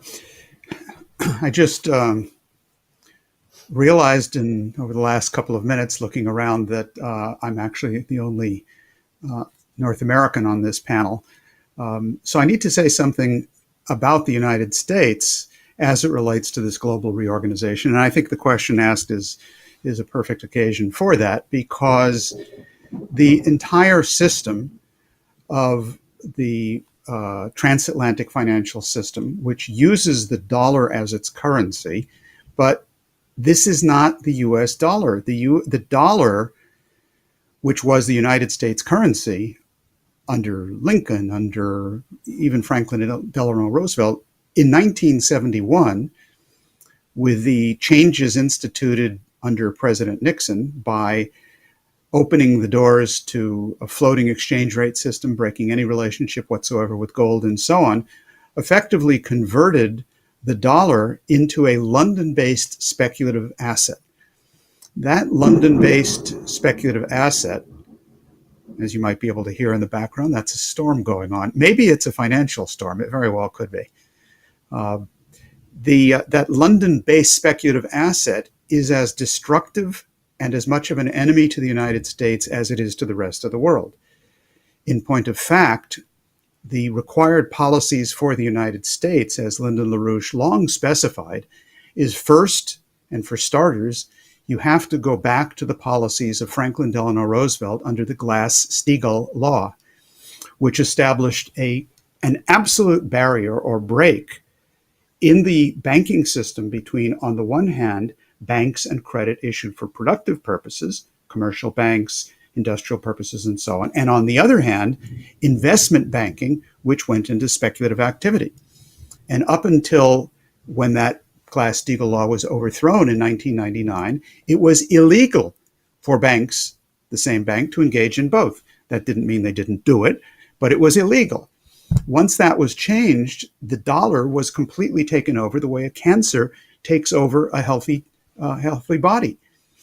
And so that kind of absolute separation between the whole speculative side, a $2 quadrillion bubble, a cancer, and the capabilities of productive investment, which have to be developed and fostered once you take the cancer and do with what you should do with the cancer, which is extirpate it or freeze it or declare it's not going to be paid, put it through bankruptcy reorganization, in other words. You take all of the financial assets, you sift through all 2 quadrillion of them. It can be done very rapidly because probably 99.9% are speculative in nature. And they simply will not be paid because they can't be paid without killing people. And those financial assets are frozen. You put the country or the economy through bankruptcy reorganization the same way you do with a bankrupt company in the United States, which has a good productive base. You freeze the debts, you reactivate the productive base of the economy. And that's what has to be done, not only for the United States with the Glass-Steagall legislation, but that's in fact what the whole meaning is of developing a new currency basis to do what? To not pay off that 2 quadrillion in speculative debt, number one, and number two, to then make sure you have adequate credit for investment in the kinds of things that really work to strengthen economy. The space project, infrastructure development, eliminating poverty. Again, if China can do it, why not we? On space, if India can do it, why not we? That's what everyone in the third world or the developing sector is saying. So this policy is absolutely in the interest of the United States. It's the same interest. The problem is, through the mass media and otherwise, many people, including in the United States, but also elsewhere, have been led to believe that the United States is equal to Wall Street. It's equal to the speculative, cancerous dollar. And I would simply urge all of our friends around the world, and Americans as well, that when they think American and think United States, think Lyndon LaRouche. That's the true United States to which we must return. And therefore, I completely share what was said earlier by my colleagues Diane Sayre and Helga Zepp-LaRouche, that the exoneration of Lyndon LaRouche is actually of fundamental strategic importance to be able to move on with the merely technical things such as this bankruptcy reorganization. But the central point I wanted to identify is that the United States economy, its actual interests, as opposed to the Wall Street, City of London dollar, is to export capital goods and technology to the South, to the developing sector. That's how you reactivate the United States economy. So there is a common interest here. It's not only a common interest to not all be incinerated in thermonuclear war. That's real. That's useful to wake people up.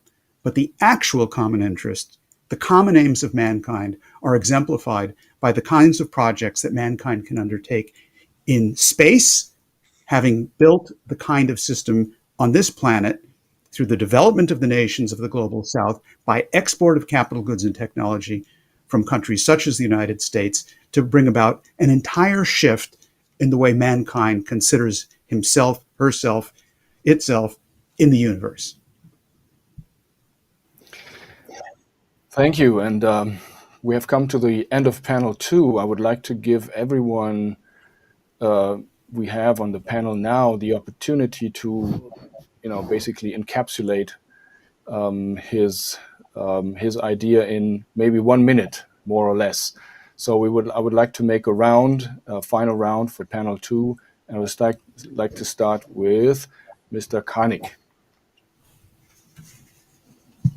Thank you. It's been a delight to be on this panel, and it's late night in India, but I've stayed up because this panel has been so interesting and informative.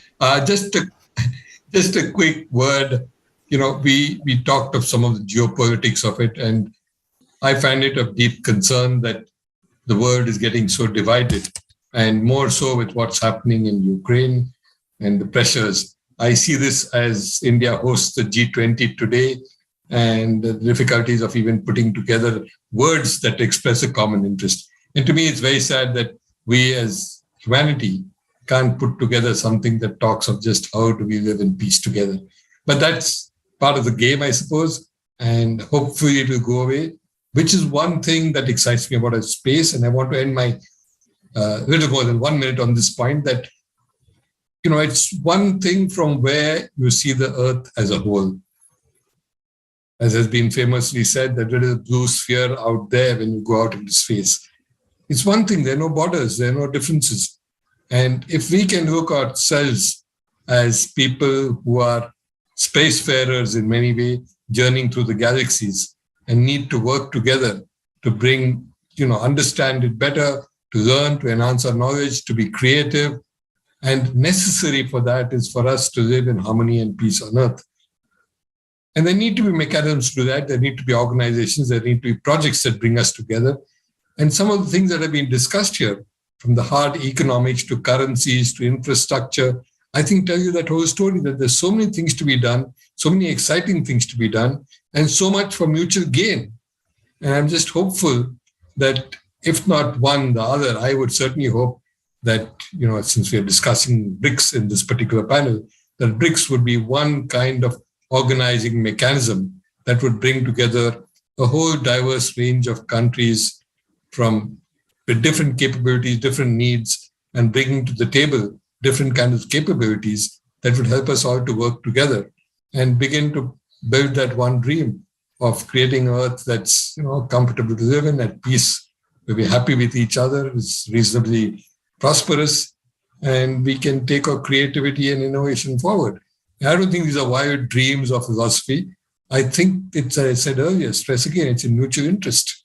And we just heard of the US exporting capital goods, that being their interest, and the interest of all the developing countries in the South to get capital goods to produce more.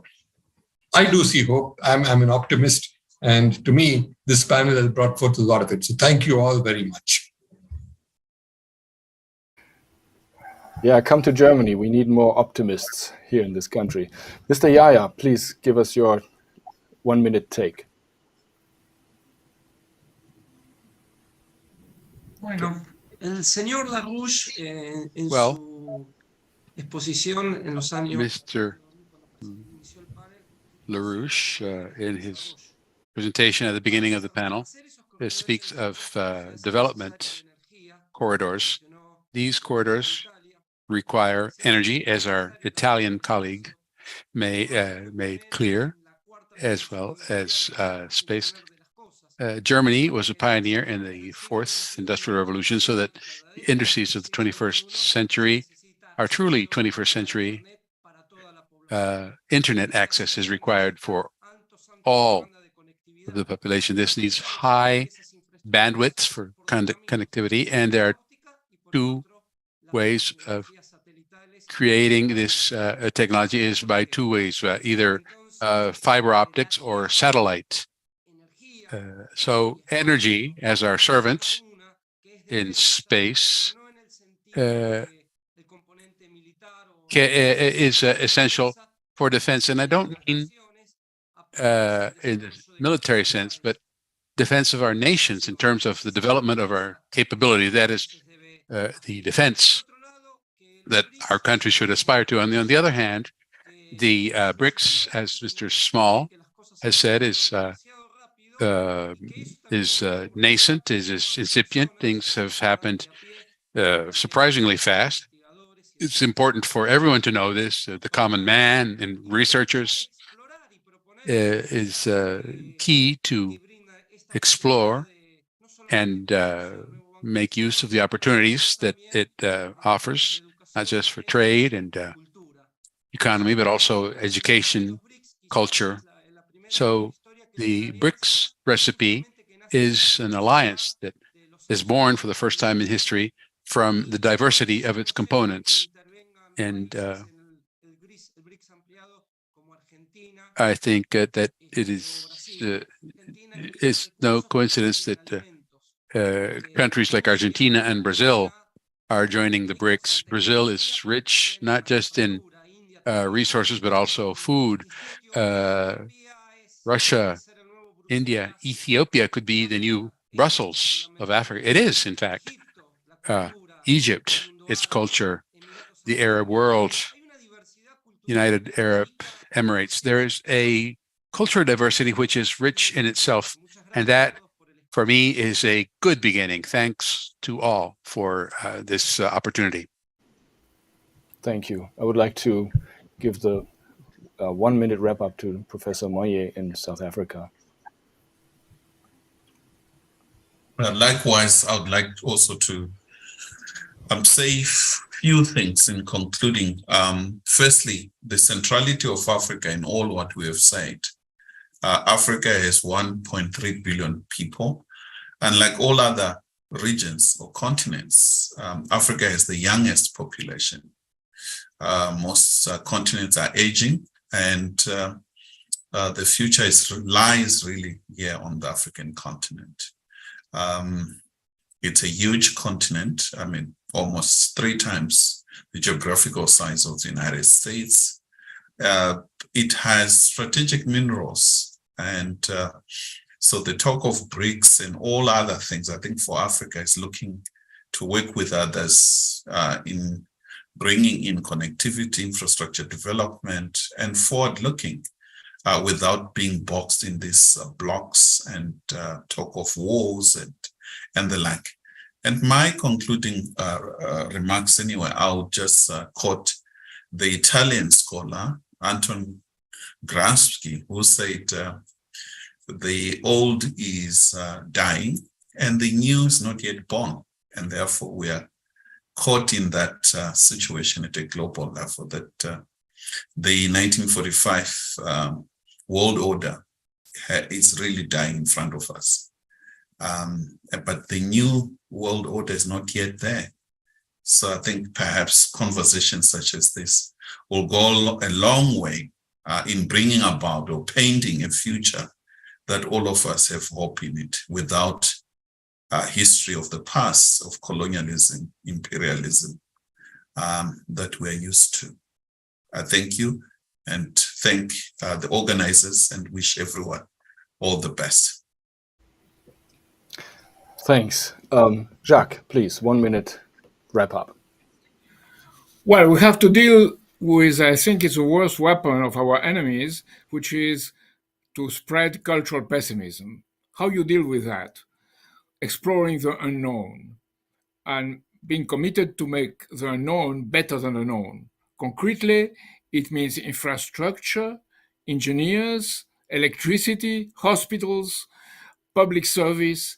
It means everything which makes you happy and develop a sense that our successors would be much better than us. This is the spirit of Lyndon LaRouche and what I see as the spirit of the BRICS.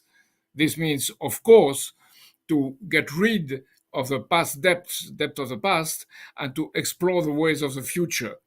We have a plan, we have a platform in the Schiller Institute to develop the least advanced country of the world, probably, Afghanistan, and to make it join the most advanced ones. And this is what I mean by exploring the unknown and making it something which will be a gift for all of us, and also something that would be the lasting thing, the more lasting thing that we can do for future generations, justice and peace. That's the unknown. Thank you. Mr. Guzzetti. Sí, gracias. Muchas gracias. Yes, thank you. Thank you very much. Well, having heard all of these brilliant presenters and the excellent organization of today's sessions, it is clear to me that the path is clear ahead. The path of the integration of our peoples is clear, and all the barriers that have been set up against us will fall in our way, and we are advancing rapidly in that direction.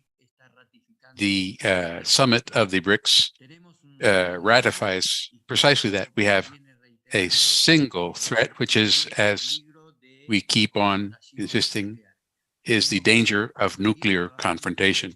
We must continue working in the sense of building awareness in the population to press their governments. If we are able to avoid that, we can be assured, undoubtedly, we are already seeing that many organizations, many peoples, many expressions and demonstrations, and what is happening in Africa, what is happening in our own South American continent, Central America, Asia. So, well, I feel that we must persevere in the direction that this seminar, this gathering has outlined. And so, thank you very much for having organized this and having me be a part of it. Mr. Professor Battaglia in Italy.